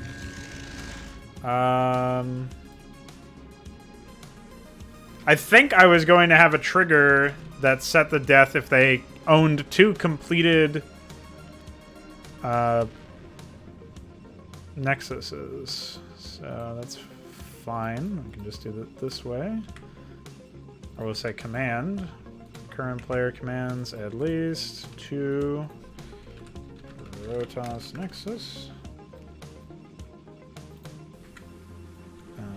3 Reavers now. Current player set 2 1 4. There we go. Cool.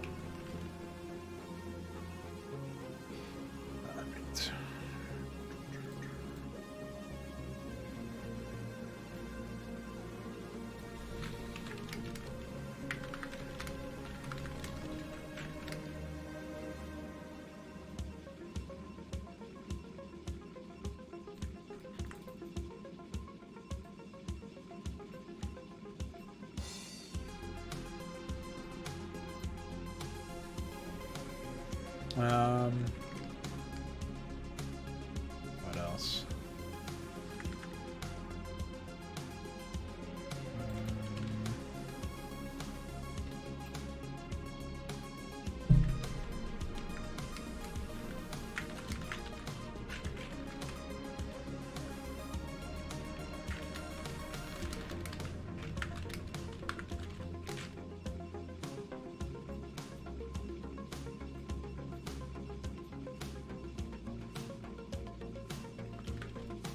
And set starting resources for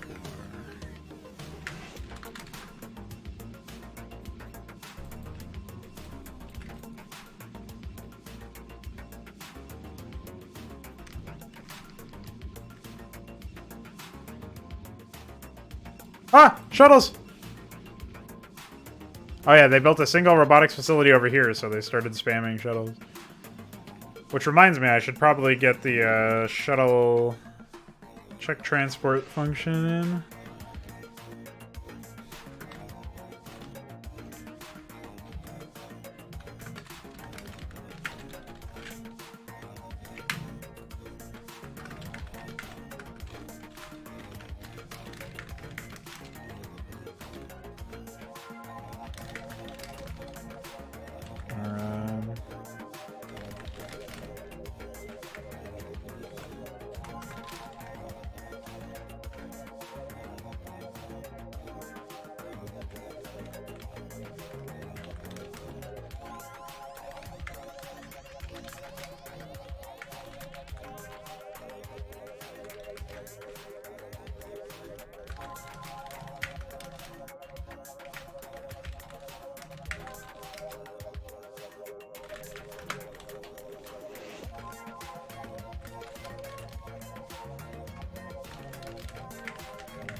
We'll say at least 7.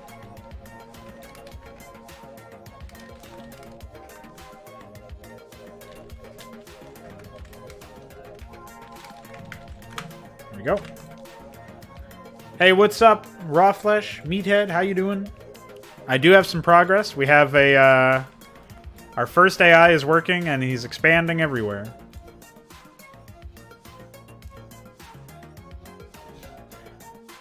What did I mean when I say you become a mod? It's just a joke based on an older stream title. Nothing too fancy. Aside from adding in the new units and stuff for this particular mission, I think this AI is done. I mean, obviously I've got to finish his expansions, which is going to be some nice tedious work later on. And then I have to do his attacks, which will be a lot easier. But this AI is, like, the bulk of the AI is done. We figured out that he seems to work okay. Have you worked on episode 1 yet? Or is it still in progress?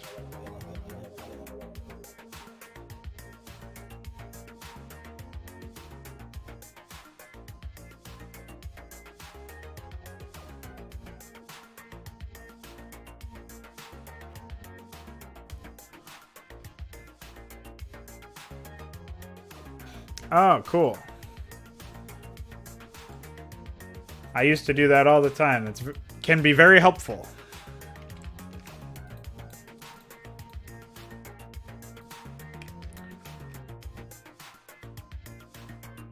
CB1C.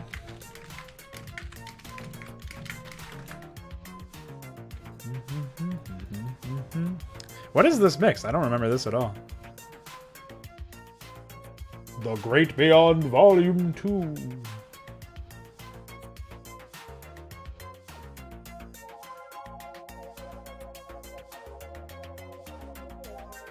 I don't even know where I am. Oh.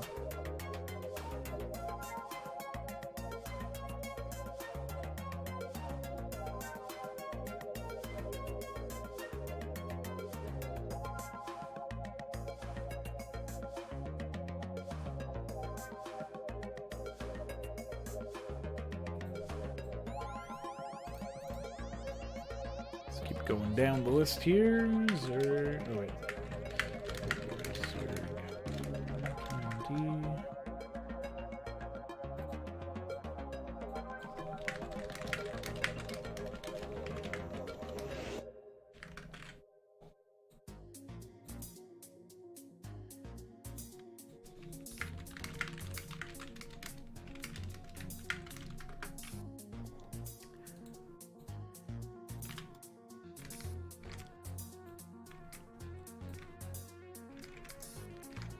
Hey Chris, welcome.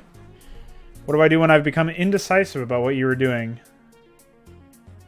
Where what you were doing is undoable. I'm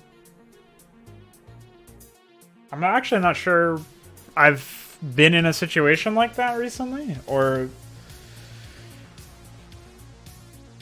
I feel like pretty much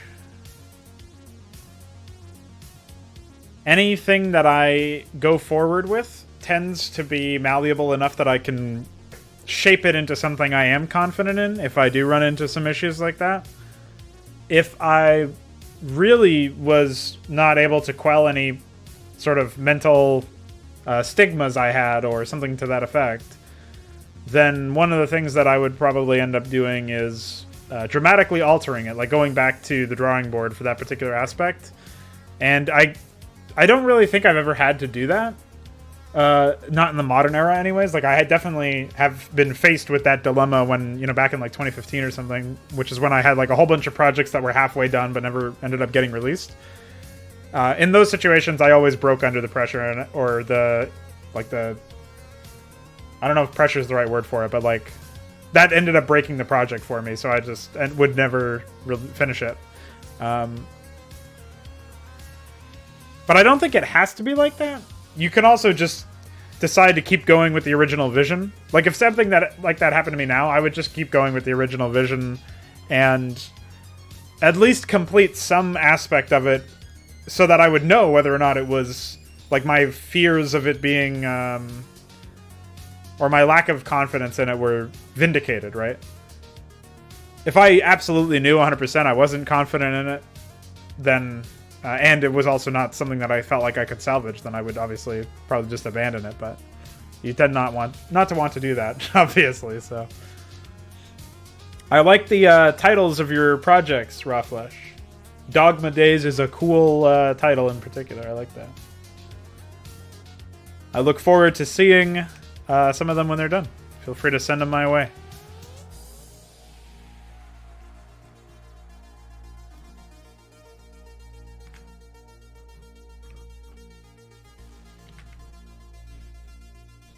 Fuck yeah, Dog Days.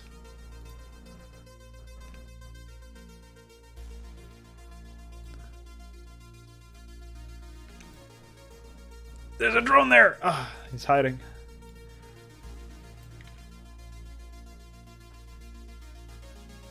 Yeah, no problem, man. I think having some faith in your...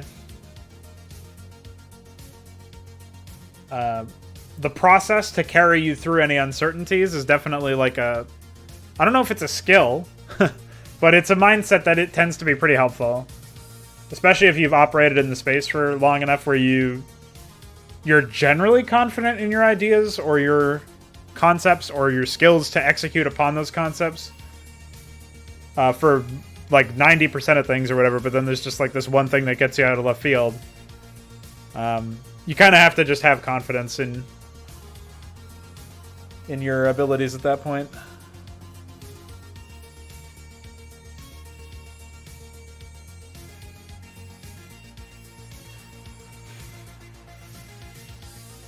But it's definitely trying. Like, when you have to go through, like, trying to make a different set of projects, or you're radically changing your design philosophy in some ways, it can definitely take you by surprise. I can see where there would be issues with that.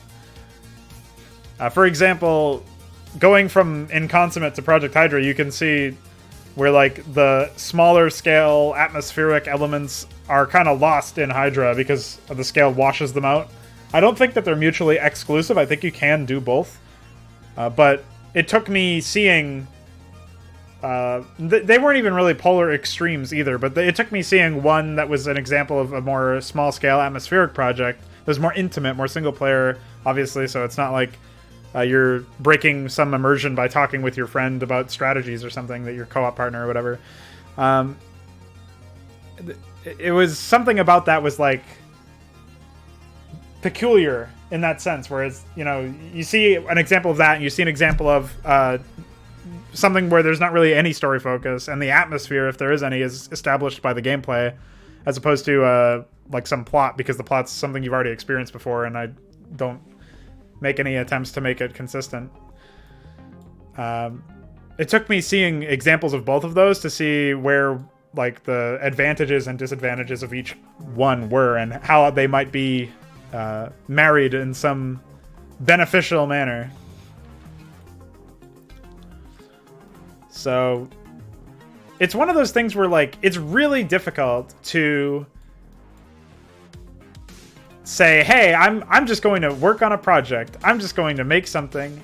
Like, you want to say that, and you want to devote your time to making something, but you also want to get better at what you're doing, you know? Like, at least that's my big trifle. That's the stuff that mostly gives me some hiccups from time to time. Because I recognize that it's all part of the journey, it's all part of what you're doing, and, like, your skills. Like, this is not the end game. You're always going to be working on more stuff. You always want to work on more stuff. Like, I know that about myself, so it becomes less about the individual projects and more about how I'm mastering these skills and, you know, all that stuff. And unfortunately, I tend to just... Let's just say it doesn't always end exceedingly well for the quality or internal consistency of a single project when I know that I'm not really working for that project. I'm also working for my process. Yeah. Like, I don't want to sacrifice progress in my own skills, like the development of my skills, but I also don't want to sacrifice the quality of the project that I'm working on. And those are kind of mutually exclusive things. Like, you can either focus on one or you can focus on the other. It's really not... I haven't been able to at least figure out a way to do both. And I haven't seen anybody who's figured out a way to do both. Maybe that's some sort of state of nirvana you achieve by, you know, smoking DMT and mapping on cocaine, but I'm not aware of it anyways. Hey, see you later, Rawflesh. Thanks for tuning in. Good luck with your projects.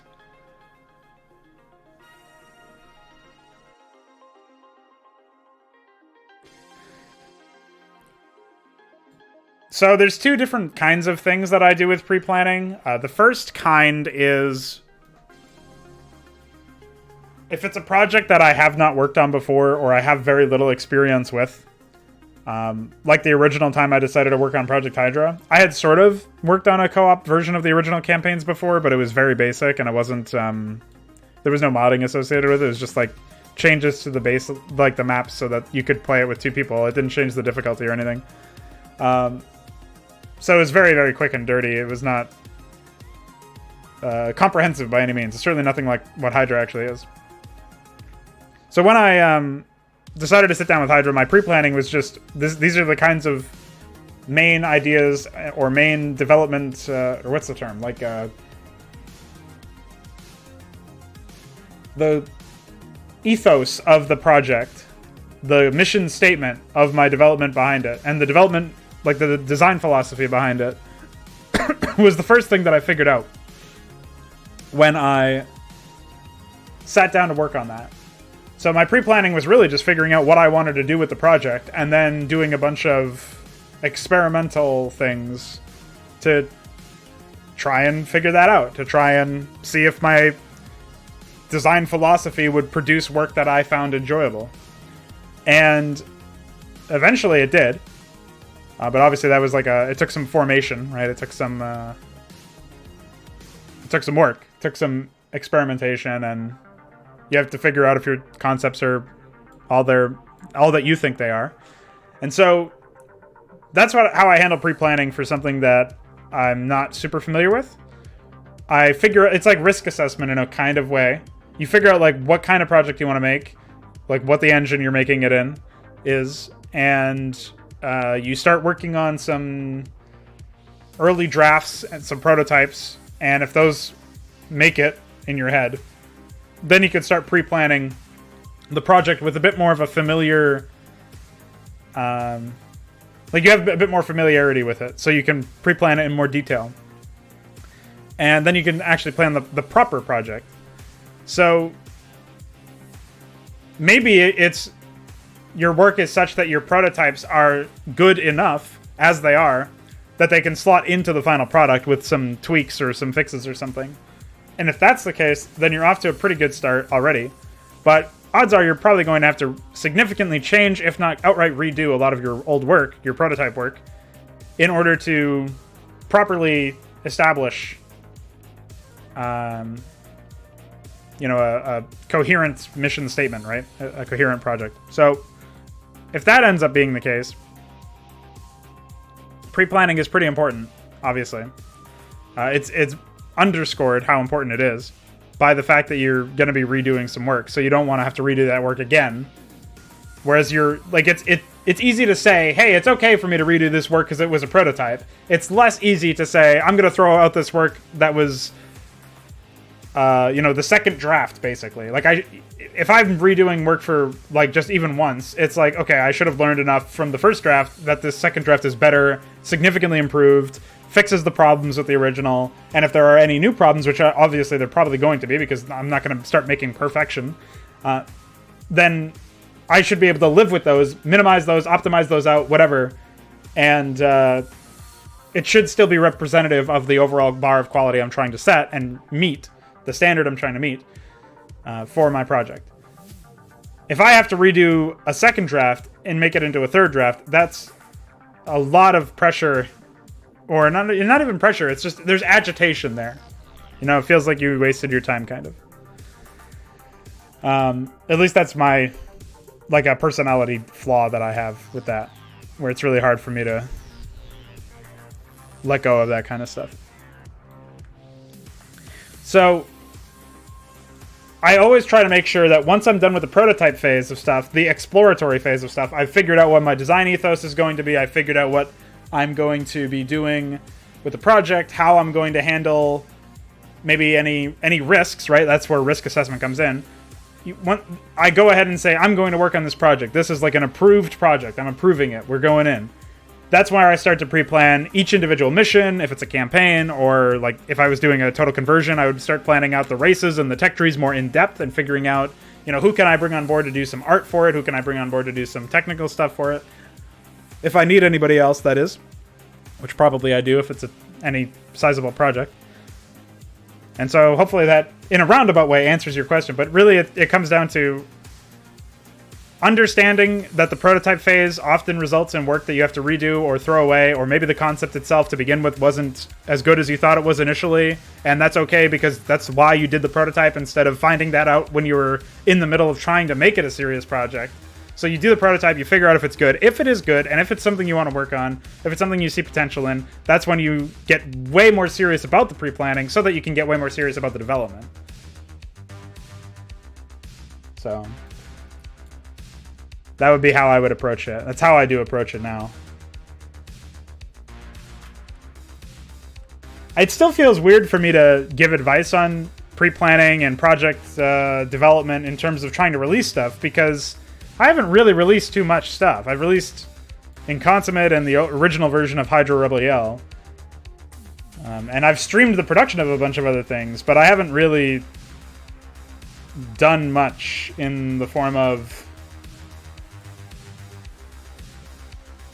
like, well, even though I've released 2 campaigns, I don't really see that as a significant enough of a resume, I guess, to feel confident in providing advice. So I'm just saying what works for me, really. Hopefully it works for you too. And speaking of work,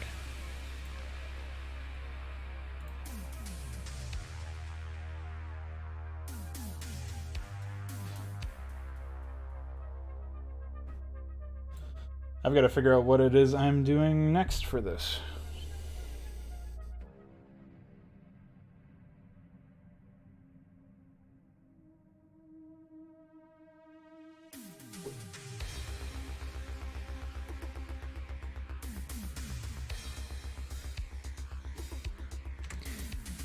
I hope eventually, Balathal, I will be able to say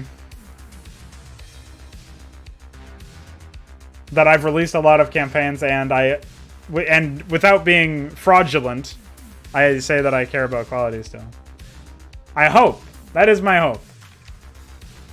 But it is definitely harder than it sounds, and it sounds pretty difficult anyways. Hey! Where's my fucking plugin? You piece of shit! You give me my work! I hit the F7 key! You said it succeeded! Okay, well, fuck you too. I guess I'll just rebuild it then. You're gonna be all uppity with me.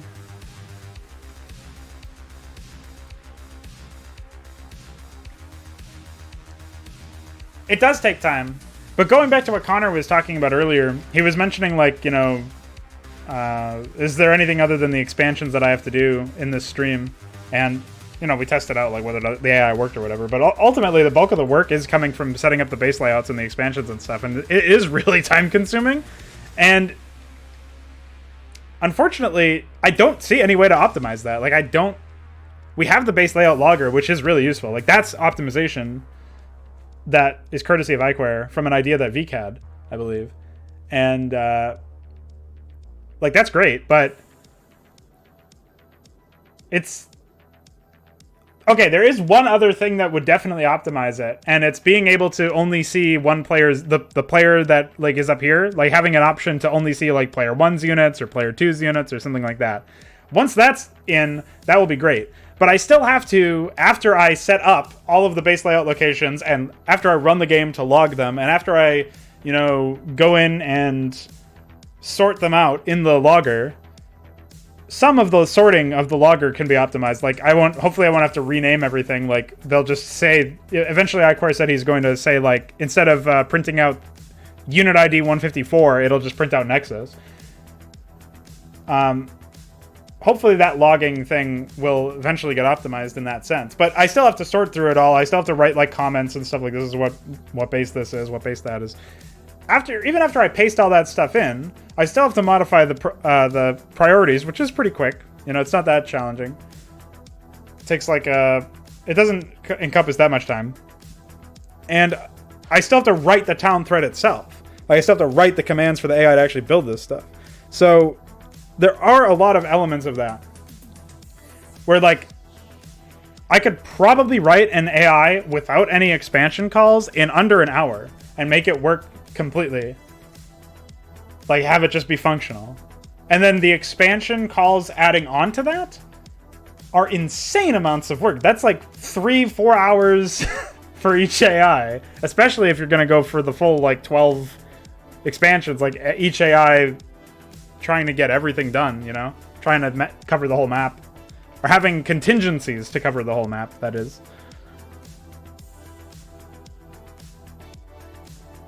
What do you mean? You built it fine before. I have to clean it, I think.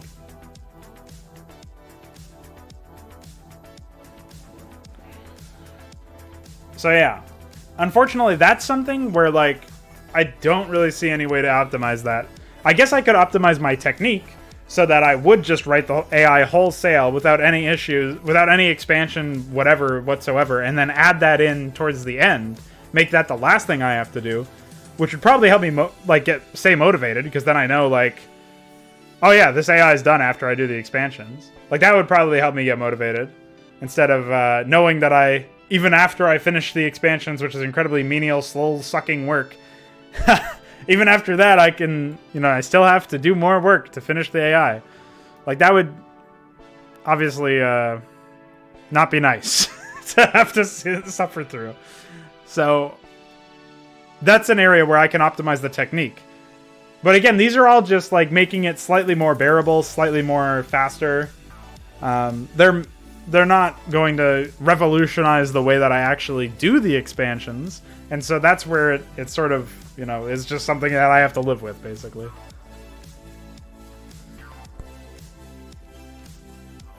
What do you mean it failed? Why?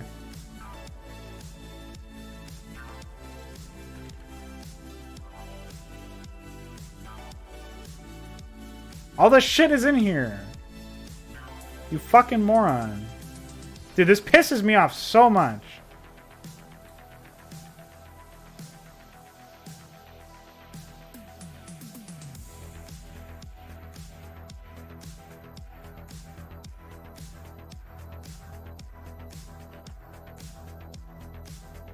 Help me, Balethal. You're my only hope.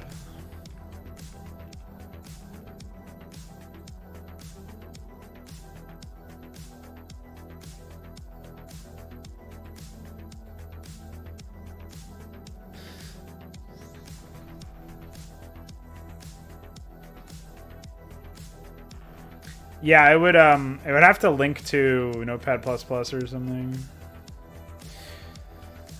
Oh man. I guess the most optimized way to do it, save for actually rewriting the well, actually, Iquare did say that at some point he might look into just designing a new AI script language.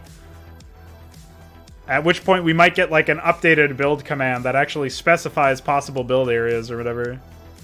So that you could say like tie base layout into the build command itself or something. But again, that's a ways away. I don't think that's this year at all. Could you imagine? Although Iquare is pretty crazy, so he could do it. I believe in him. We were talking about programming in like programming type commands. Like one of the commands would literally be left bracket and one of the commands would be right bracket. Like, I'm not joking. Hold on, let me see if I can find this. I made a mock-up after he told me about that.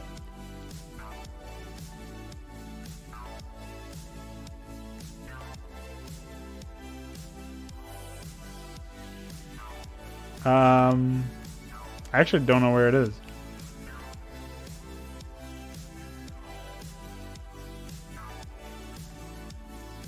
Where did I send it to him?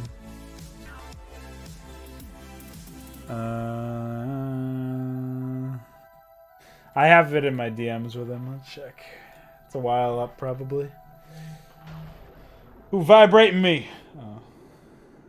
Never mind.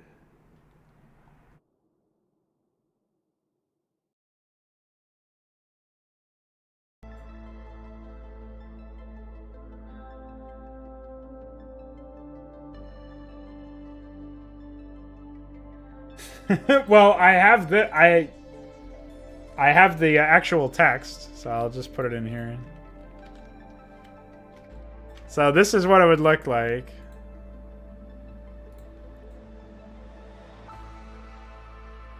So you see, define is one of those commands, and then you would have this is a function right here, condition, and then just some shit. left bracket, right bracket. Oh man. So it's just it's pretty funny, honestly.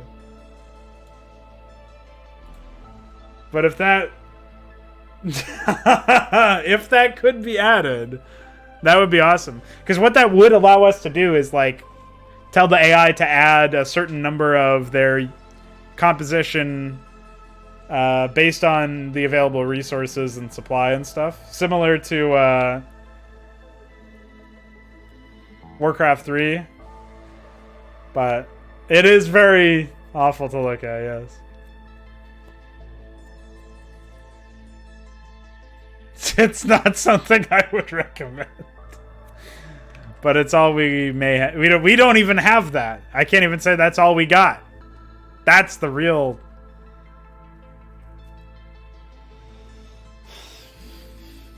pitiable state.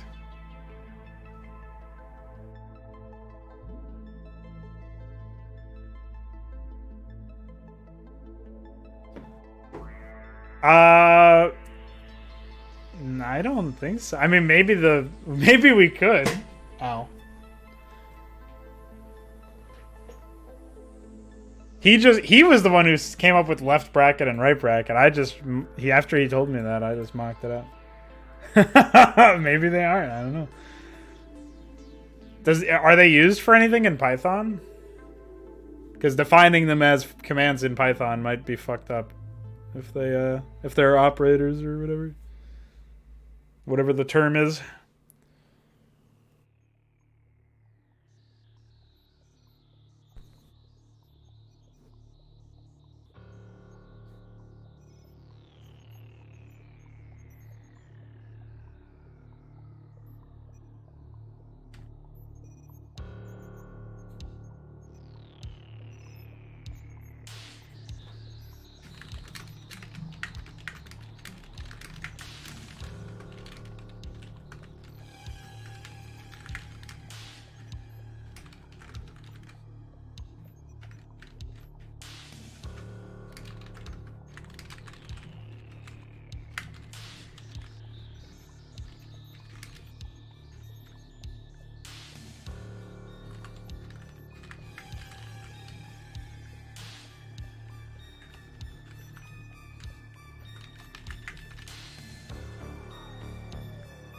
Oh, wait.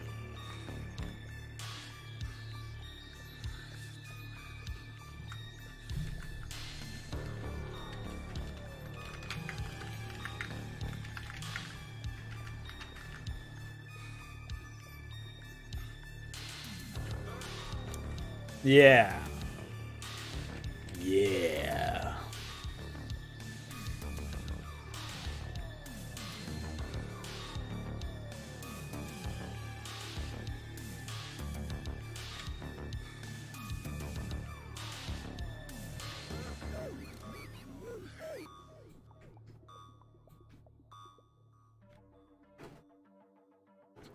What a strange song.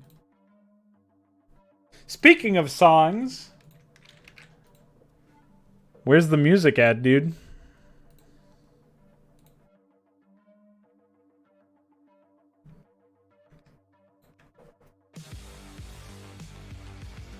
Oh yeah, that reminds me. I have something to check.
Wow.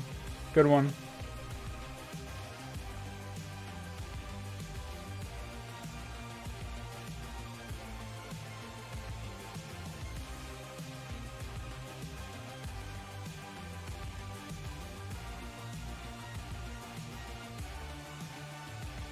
What? Okay. Ah, I see. Still waiting on Bing Bong Madness V2. And then the ultimate, Bing Bong Madness V3, which will be just me shouting 3 for the entire song. I really lost my mind playing Homefront 2 yesterday, where there was just... everything was fucking 3. There was 3 blimps, and 3 SAM launchers, and 3 characters left fighting for the resistance, and then there was 3 missiles. There were 3 missiles for every blimp, which is 3 times 3. 3 to the power of 3.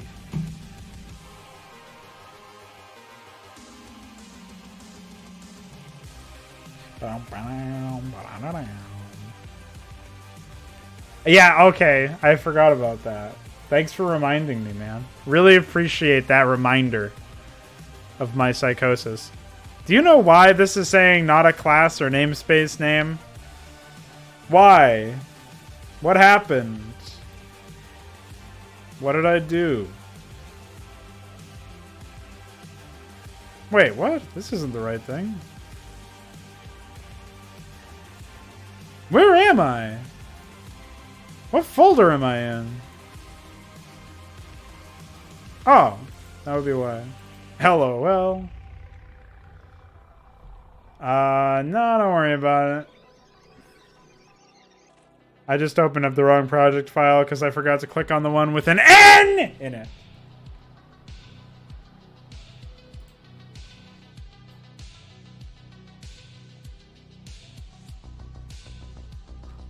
Alright, let's just... Oh, okay, built in 0.14 seconds. Well, fuck you too!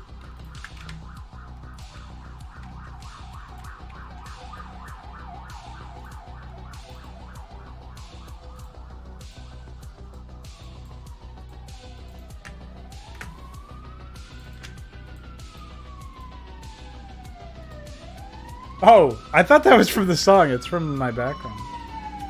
So hard to know with these tracks.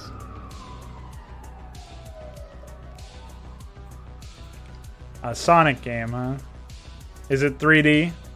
3D?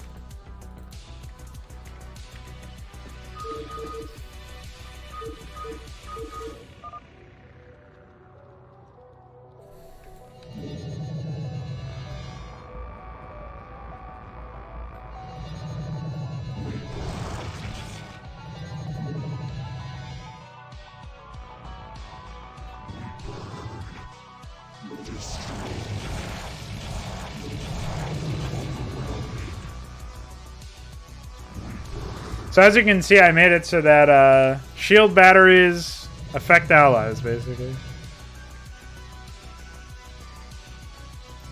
I don't know if you'll be able to, if I'll be able to let AI... Oh, that's another good test, actually. I don't think this will work. But we'll figure it out.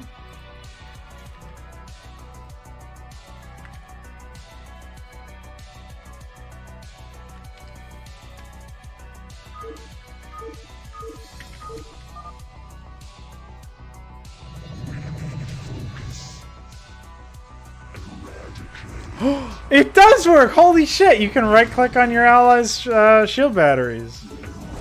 That's awesome. Alright, cool. Well, you'll be able to use your allies. Your ally will be maybe able to use yours. I don't know. But that's pretty awesome, man.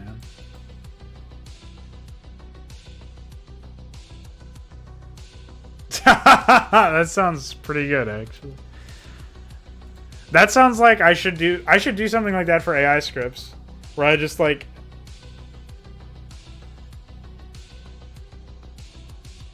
in the Nave replaced the fatal error command with a command that makes your AI work better.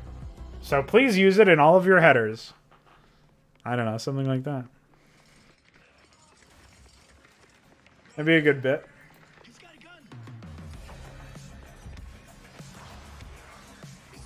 Yeah. Oh no, he's got a gun.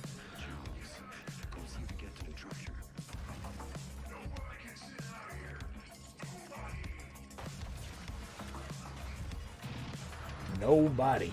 All right, so we have our shield battery changes. Those are working. I don't know why the AI isn't building them. In fact, I'm going to tell Iker about that.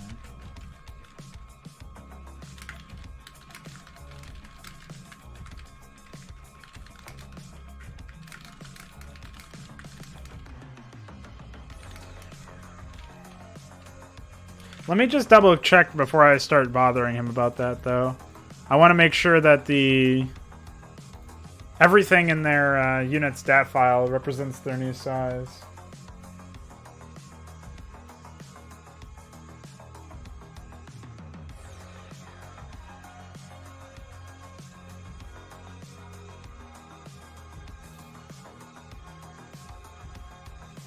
Poop Thrower's cat is called Poop Thrower, by the way. Glad I read that fucking Discord chat log. Yeah, the placement box is 64 by 64, but I don't... Like, why would this not be,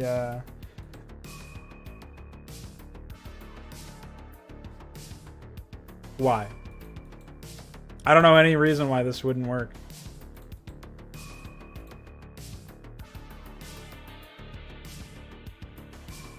Oh,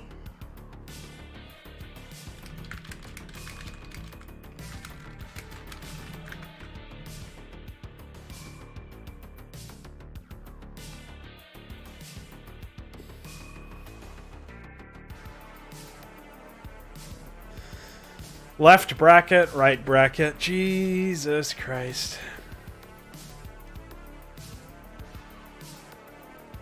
Well, yeah, apparently his house was so besieged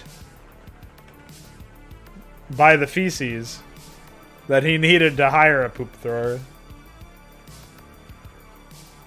Get his fucking shit out of the window or something.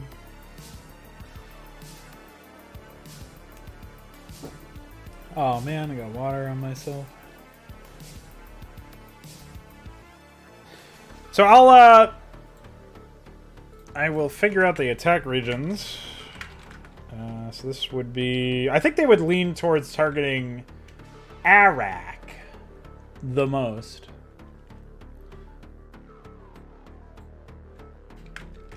Actually. So we'll jump that down to 7.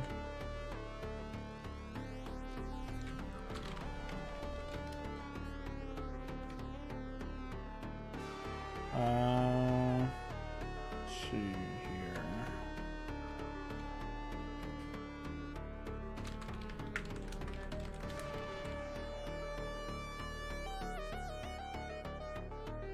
Uh, 64 and 85 probably for the others.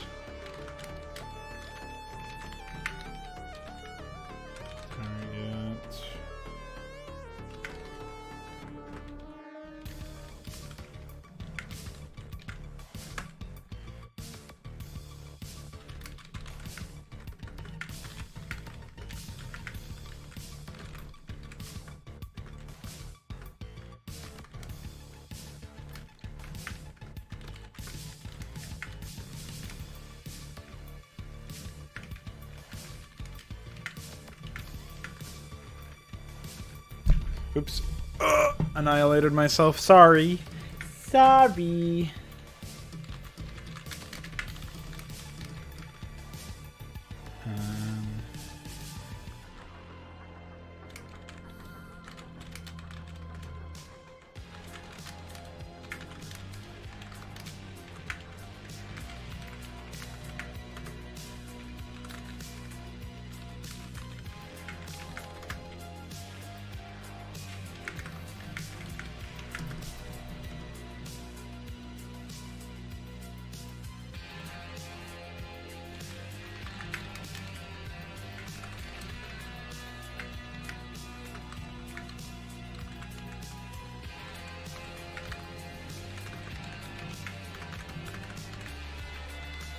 We'll get the skeleton working here, and then we will shove off to the ever vigilant. Wait, it's not even called Danamoth. It's called H-Arbiter. God damn it. God Danamoth. But yeah, we'll grab the regions next after we get this skeleton working anyways.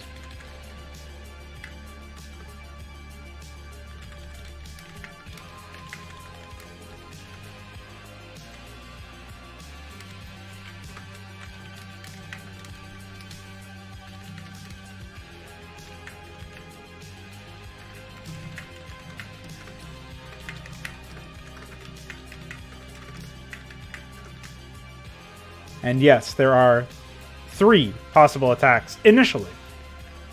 Those can branch off depending on game states that I have not figured out yet, so.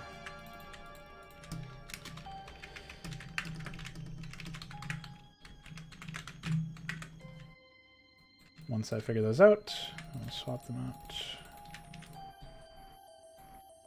Alright, nice.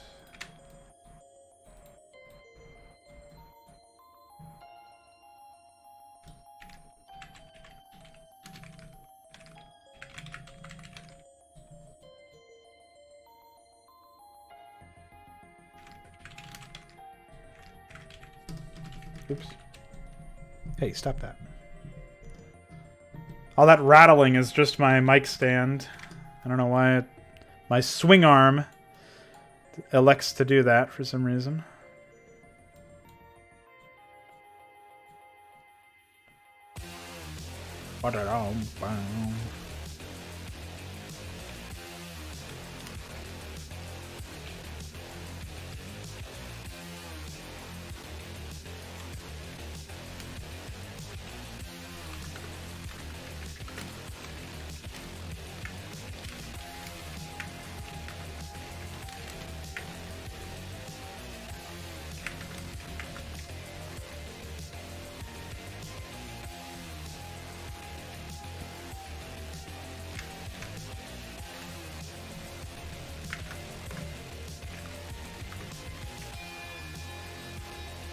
I actually just finished the first 4, and then I started working on the base layout for the main. I had to fix some issues with the main town. I just tested them to make sure that they worked, and now I'm doing the attack patterns.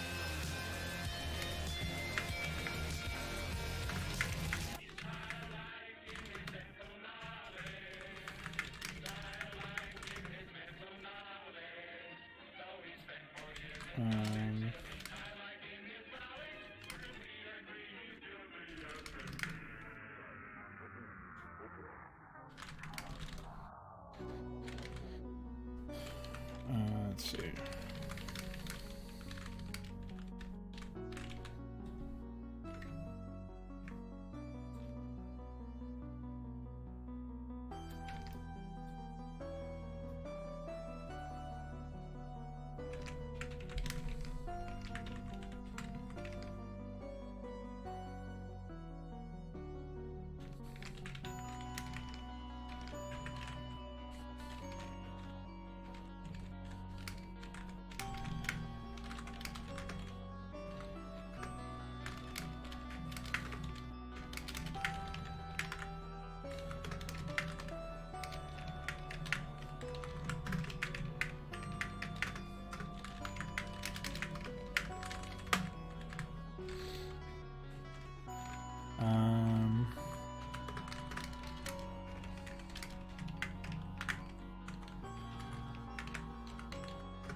See if this works out well enough.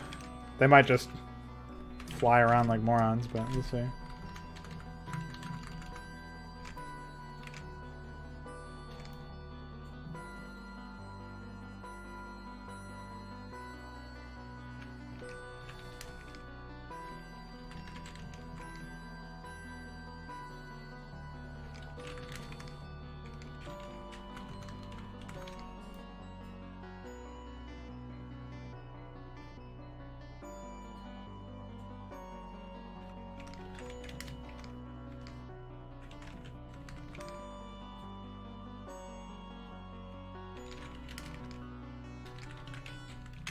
All right.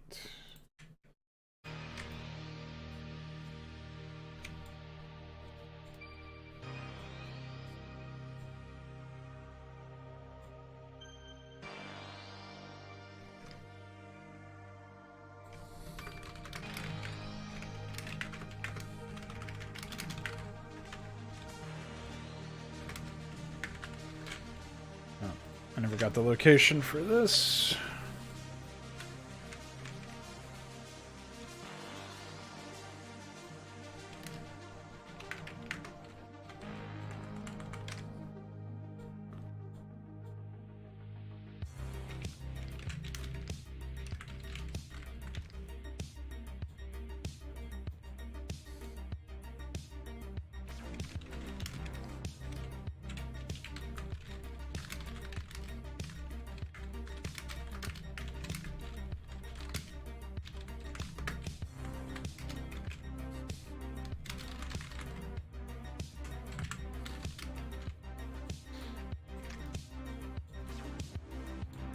Um,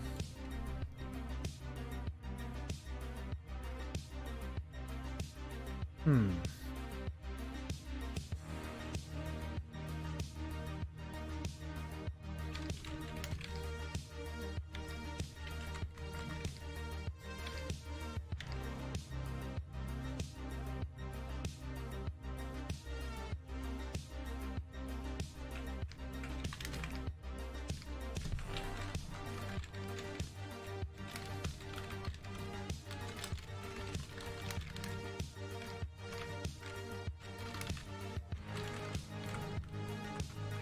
I should probably add a fourth.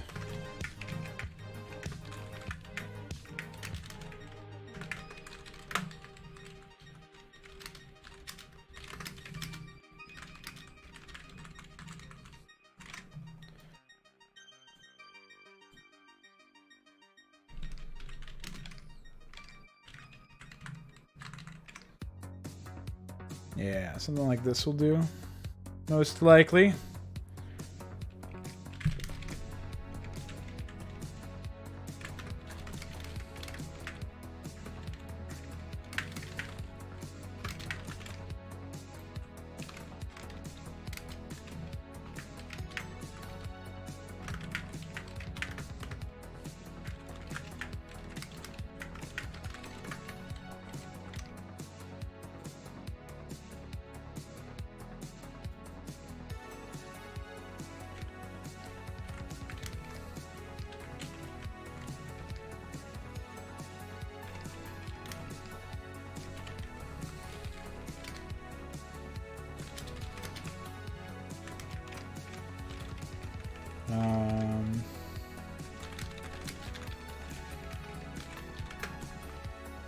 Okay.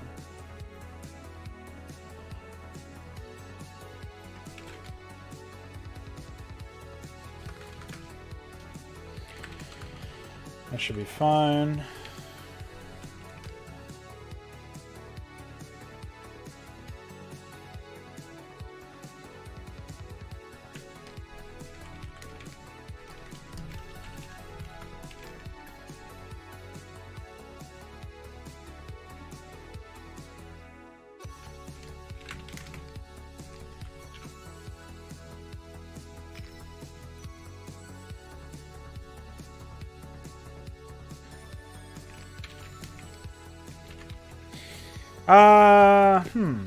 Actually, I don't really know what to do about that one. I think I'll just target that region, actually. They're probably going to pass through Phoenix's base, unfortunately, rather than going around. I can't really set waypoints. I can only set prep and target. So the way that they go there is kind of... let's just say they have a mind of their own when it comes to that stuff. But, you know what? Maybe I could make it so that they target somewhere near here instead.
Okay.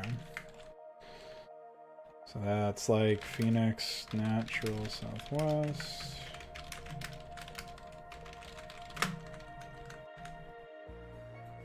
Alright, just Dagoth to go.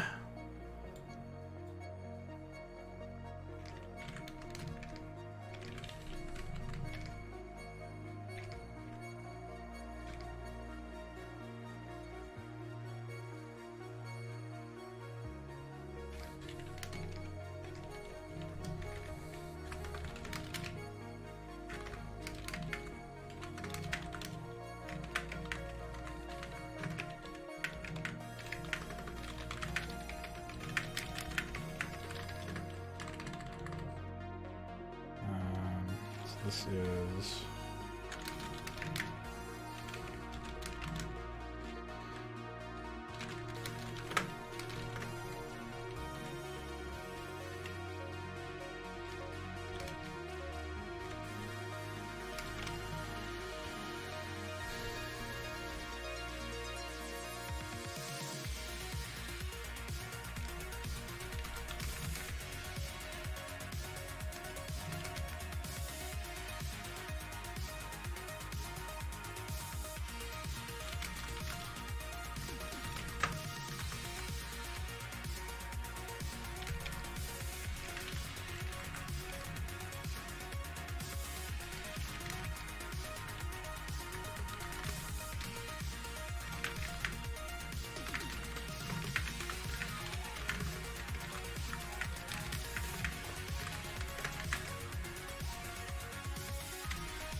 I could also do deaths for these jumps if I wanted some other more dynamic thing, but Bring Jump usually does the trick here. Although I might be experimenting with some other stuff later on. Like if the players lost a certain number of expansions or something, a certain number of bases, maybe they play a little bit more defensively and group their attacks closer to their main base instead of going out further, which will increase their defender's advantage if their attack forces are engaged earlier or something. Like basically so that they're put on the defensive. I'm not really 100% sure if that's necessary though. That would be something that I would have to... That's probably something that I'll use for very specific AIs. Let's see.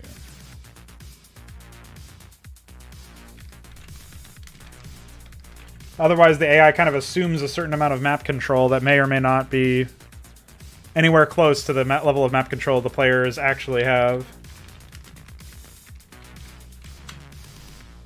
Yeah, I think so, Connor.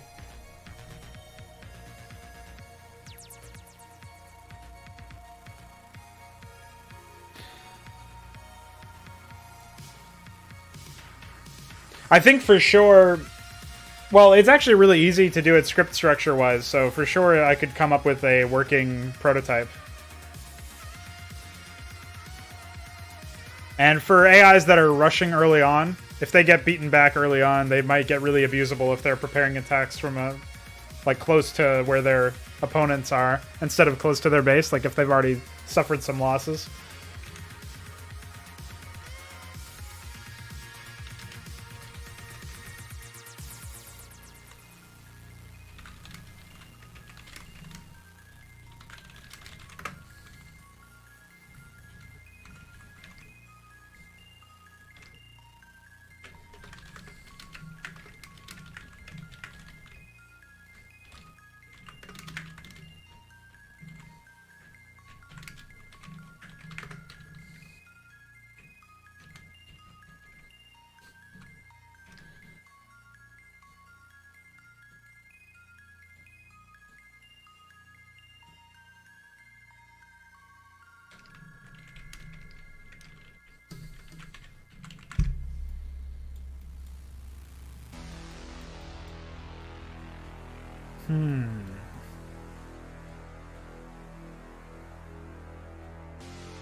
Okay.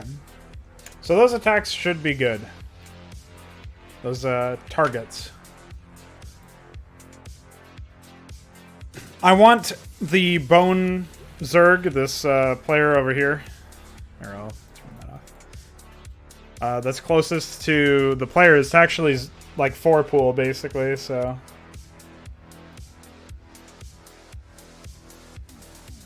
Maybe I'll make it a chance to 4-pool and a chance to do something else.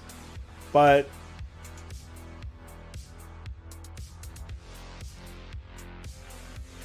that way, like, scouting is a little bit more useful. Also, another thing I wanted to ask you guys about, since you're here. So one thing that I was thinking about when I released my by design video regarding difficulty, I talked about how adaptive difficulty is probably the best for keeping players engaged and demanding a more well-rounded skill set from them in order for them to succeed. And I definitely think that that's the case. My concern is that it may not make a whole lot of sense, or it may not be really feasible with something like Brood War. We don't currently have the tools to read the player's tendencies and preferences just yet. And so until we get those, it may be a... it would definitely be a challenge to get the reads for like figuring out what they like. You could sort of figure out their army comp based on supply. Like the amount of supply a certain unit takes up. We have the ability to read that and bank that data. And so we could make the AI adapt based on that. But I am not sure about how else we would get stuff done. Like what else we would end up using. So what I think we could do is I would figure out like what engine functionality we would need, and then ask iQuare or Knave to program it in, and maybe it gets done. If it does get done, that means that we have the ability to basically track the player's playstyle, how they're expressing their skill, things like how long until they first attempt to expand, somehow averaging that information out, stuff like that would be ideal. And maybe how many times it took for them to win. And like if you compare the match time and like I have some internal par time of like, you know, you're an average skilled player if you complete the map in 20 minutes or 30 minutes or an hour or whatever, depending on what map it is. And if they're consistently ahead of the par time, like they're completing maps faster than they otherwise would, then one of the things that we could definitely do is track that and say, okay, that's an indicator that they're more skilled than the average player, and we need to adapt to their level of skill. And so, obviously, the system can be gamed. Players can just wait around. They can like AFK in the last moments of victory, and maybe we would want like outliers. We would never be lowering the skill floor, so longer than the average par time wouldn't give you a benefit. But obviously, players could effectively win, but then like protect the last hatchery or something in the second Terran mission, for example, and just like wait for a while if they didn't want their par time to be logged for some reason, which would mean that they wouldn't have the difficulty adapted to them. But at that point, you're kind of wasting your own time. Like, I'm not really gonna, caution around that. You know what I mean? I think that's just an edge case that's not something that most people are actually going to do. You're deliberately sabotaging the experience at that point, right? So I think that's fine. But figuring out par time, like time of completion, which would basically be like, when does the bank save? Like, save the current time. And I think that would work out pretty well, actually. I wouldn't, for the first Terran mission, I don't think I would start tracking the player's playstyle until the 4th map. And the reason for that is, the first 2 are fairly large-scale maps, but they're also the first maps that the player is probably going to play. They're probably going to start with the Terran campaign. I would also only track adaptive difficulty from each campaign insularly. I would not be translating the difficulty over, because players are obviously going to play at different levels of skill, at least potentially, depending on the race that they are. So I'm not going to load in your preference profile from the Terran campaign when you play the Zerg campaign, because for all I know, you're really good as Zerg and really bad as Terran, or vice versa, and so I don't want that to be coloring your experience, because it's a different race. So my idea, my mentality behind it was starting with the 4th Terran mission, which is Revolution. It's the mission where it's you're rescuing the Antigans and you're fighting a fairly large-scale Terran versus Terran battle. I think it's going to be like a 3v3 or a 2v3 or something like that. And so it'll be large-scale map and opponents that are going to really test you at that point. Like, that's where the difficulty is really going to start going up. And not like a dramatic spike, but that will be representative of the average map. And so when you see stuff like that, based on your performance in that map and all subsequent maps, the difficulty will be tracked, basically, or your preferences, your playstyle, and your skill level, as far as the game can interpret it, based on what I'm scanning for, will be tracking. Those variables will be tracked. And I'll adjust things like, how aggressive the AI is, depending on, like, do you expand very early on, and is that not going punished? Stuff like this, where, within reason, the enemy AI personalities that you are fighting will attempt to adapt to what you are doing. They're not going to suddenly have, like I talked about in the difficulty video, they're not going to suddenly have, like, a massive air focus if they were a mech focus before. Or vice versa. They're not going to just do that. They're going to try to make their playstyle work against your playstyle. So there's still going to be that storytelling there of who that character is. That expression of their personality. The expression of their own playstyle as an AI, right? That's what I want out of it. But it's definitely an extra bit of overhead. I just want to see if I can do it. And so I was wondering if you guys had any ideas on that, or if you guys think it's just a foolish idea. But I think that it could be interesting to see, like, there's a lot of initial concerns you get whenever you start talking about adaptive difficulty.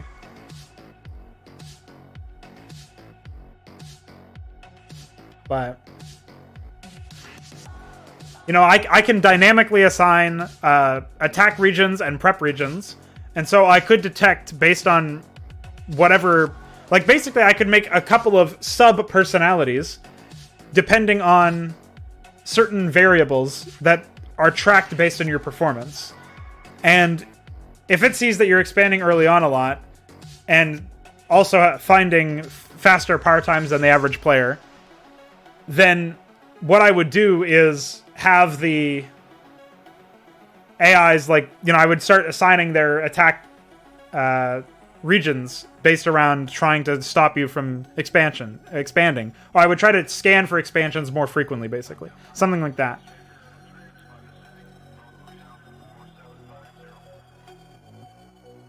You think the issue is that players can screw themselves with being too good on one map, making future missions too difficult? Yeah, I think that's why you really have to make sure that the AI isn't changing so dramatically. I think that the maps themselves will be consistent enough in what they require in order to win. That, like, if I screwed something up and made a map really easily cheesable, that I could see where that could work. But also, odds are if you're cheesing a map, the strategy you're using is not going to be as similar as your main strategy normally is. And so the adaptations wouldn't really be that useful. But, I don't really know how to control for that. That is definitely a concern. I would have to think. I was thinking, like, maybe if the par time is, like, you know, 6 minutes, or like your clear time is 6 minutes, but the par time was 30, then it wouldn't even count that because it just assumes that you cheesed it. You know, maybe that makes the AI play a little bit more defensively or something. I don't know. But it wouldn't expect, you know, like, it would find some way to dispense with really heavy outliers, basically, is my idea. But I don't know if that would work out exactly. I'm definitely not planning around it. It's something that I'm not going to add back in. Like, that would be something where I would look into modifying the maps after the whole thing was basically complete and saying, okay, now this is something else I can add in, right? So I wouldn't release it before I decided whether or not I was going to do this. But I would basically have the maps done and ready to be released and say, okay, am I going to release it, or are we going to start to try to add in adaptive difficulty? In which case, that's more development time, obviously. But that would be after I've already decided whether or not the maps are consistent, or I've already made efforts to make the maps consistent. And so I would just determine at that point if they were consistent enough. It might just be that Hydra's not the project for this. It might be that, you know, I have to... Maybe we don't have the functionality in the engine to track some of this stuff. But, yeah. I think that there's some potential for it. I'll just have to talk with iCare about it at some point for... As far as technical implementation goes. And I guess I'd rather make sure that I'm serious about the idea before I start involving other people's time. So I will definitely have to do that at some point. But in the 3 hours we've been together, I think it's been 3 hours. Yes, it has. A little bit over 3 hours. We have successfully debated whether or not to explore or try the adaptive difficulty bit. So thank you guys for your input. We've also gotten some working expansions and cleaned up the guards document that I have for this player. And we got a working main build thread besides the shield batteries. And we got... we've selected all of the targets for the attacks. So we will definitely have our work cut out for us to finish this. I'll probably finish this off screen. And so the next time I stream Modstream for this mission, we will be working on Phoenix, probably. Or maybe one of the enemy AIs. But we'll be working on a different AI player is basically what it comes down to. So what I will try to do is I'll finish the expansions for Artanis, as well as the attacks. And then I will finish pre-placing the units and structures for whatever AI I'm going to be doing next, as far as the AI scripting is concerned. And so by the time that we start the next mission, we'll have that reference sheet available. But I think I am going to do what I said, what I sort of theorized earlier. I think I'm going to write the script without any expansion calls, just handling the main town thread and the guards for the main thread and all that stuff. So no expansions. You know, maybe I plug in the expansion system, but I don't actually start working on the expansion towns yet. And just get everything besides the expansions done in that one stream for that AI. And then, you know, off stream I can work on the more menial stuff. Because it's not interesting to watch. It's not really that interesting to do. And I want to be doing it as infrequently, or like I want to finish it as quickly as possible, which I do work faster if I'm not stopping to read chat or distracted by music or messages or something. Which is not to say that I don't like the chat, obviously. It's just, it's not, like, you guys naturally are, like, trying to ask questions, which makes sense, and I do appreciate. Probably because it's not very interesting to watch, so you want to, like, get some commentary that would be engaging. I totally understand it, and I think that means that for modding streams, I should probably do some more engaging activities than worrying about the expansion threads, because writing that is very dry. Can be a lot of work to make sure it doesn't harm the player's experience with the campaign. Yes, that is. That's why I'm very hesitant regarding it. You can change the AI's playstyle every other playthrough, like an AI goes 4-pull one time and then the next time does something else. And then Balethel says the AI should have the same personality. Yeah. So one thing I was thinking about is related to the 4-pull for this guy, for Arak, the Bone Zerg. And what he would do is, he's like a rush-oriented player, and after his initial rush attack, if he didn't execute you in that rushing moment, he's going to try and make up for lost time by expanding pretty early on after that, and switch to defensive mode until his expansion is done, and then at that point he just continues to tier 1 spam you, basically. And so basically I could have like a 4-pull version of that rush, or like a fast expo into like maybe a fast Hydra or something. Like I just look up some build orders basically off of Team Liquid and try to find some spin on it that works with my new units and my and this AI's personality, because I know what personality Arak is supposed to have. I've already written it in, not into the task list, but I have on my phone. I wrote that in while I was without internet on it for at some point. I forget why. Yeah, so rushing into timing attacks, rushing into expansions, like, he kind of wants... He's supposed to basically provide some cover for his allies. Dagoth is going to be very, very formidable. The whole idea behind Dagoth is that you really can't rush him that well because of his allies. And so Arak is trying to run interference. Gorn, the Chestnut Zerg, is trying to like he's the Infestor type Zerg, but obviously there's no infested Terrans here, so instead he's going to use like basilisks and stuff to try and creep spread and like sunken rush or something like that.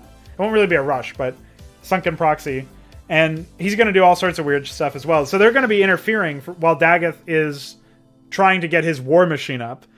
And I also want the AI to adapt when one of their allies falls, which is something I haven't really experimented with just yet. I haven't messed around with... But that would involve like a different attack thread, basically. And maybe reducing the amount of time... Like a different expansion loop that that makes them expand less or more frequently, depending on what I want them to do. So stuff like that will definitely be... interesting to figure out how to implement. But what about setting at max difficulty, break it into blocks, enable them if the player is performing at a certain score? Sort of, yeah. So the adaptive difficulty thing is like, you have a baseline, it doesn't get lower than that, it can get higher than that if the AI has to rise to the occasion and meet you at your skill level. Obviously there's going to be some players that are just too good, and especially for the earlier missions, but I think all players should get a good test from this, regardless of their skill level. They should still have to play the game in order to win, right? So that will be a key element of it. I'm not sure about breaking it into blocks per se. I know what you're I think I know what you're saying with that, but I would say that I guess it is sort of like breaking it into blocks. My ideal scenario is that they just, like, they're always operating at a quote-unquote max difficulty, but they will also be, like, they're focusing on different things. So when you're not ending the game early, they're focusing on the long haul. But if you're ending the game earlier, then they're going to focus their attention on stopping you from doing that, right? So they're not really becoming more challenging in an objective sense. They're trying to find a solution to your playstyle and make you adapt. So it's not like it's getting harder objectively. It's subjectively more challenging for you if you don't change your playstyle. So that's more like what I'm trying to get at. And the adaptive difficulty in that sense is like the AI has its certain focuses. Like maybe, like right now I've described Arak as a rusher.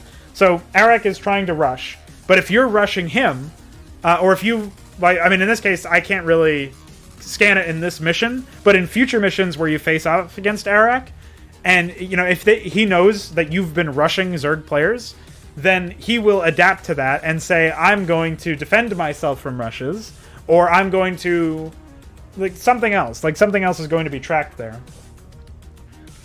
If the player is rushing the AI to try and close out games early on and succeeding with it, then in future missions, the AI would answer that with some sort of rebuff. Or they would play a little bit more defensively and have more defenses by the time you get their rush off than than the AI that you initially encountered and defeated. And so you'd have to either rush better or try a different strat that broke them. Yes, it definitely could be gamed if the player knew what that meant. So it's a really tough balance, and that's definitely something that I've got to look into as a more. I'll have to do some prototype stuff where it's like a smaller project, probably like a 5-mission campaign or something that, you know, tracks you from the first mission, and where it's built with that in mind from the ground up, as opposed to, you know, this, which is much more large scale, and I don't know that it would necessarily work here. So. But it's a really interesting problem to try to solve, you know what I mean? So I'm interested in seeing how I can get there. Yeah, absolutely, man. I appreciate it. I just remember when you were playing in Consummate and you were mostly just spamming Hydras, and like, I know you like your Hydras, but I want there to be more to the game than spamming Hydras. You know what I mean? Now, fair fucks, you made it work in all the missions, but not if, there's just... the AI didn't challenge you to not spam Hydras, basically. So that's the main issue there, I think. But I think we made some really good progress, and the adaptive difficulty discussion was pretty cool. So once again, I would like to thank y'all for contributing to that. I am going to be doing another mod stream tomorrow. Hopefully, I'll be able to get T1 in a testable state before my mod stream, so that we can actually test that mission live on the stream. But if not, it'll be later on this week. I wanted to try and finish that before the end of the month, and I only have one more day, so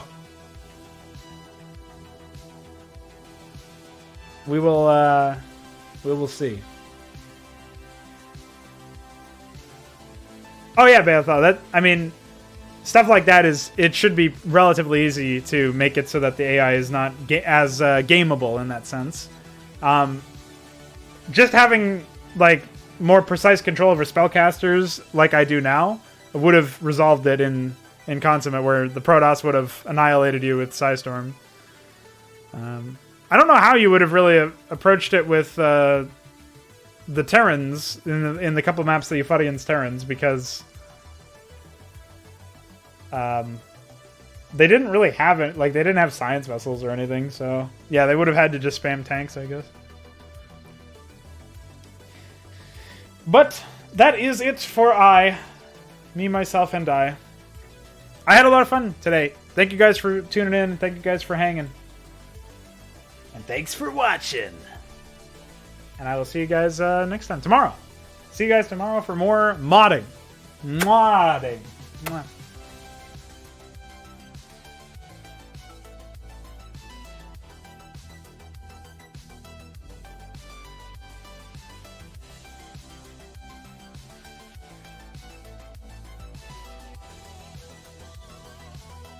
Bye.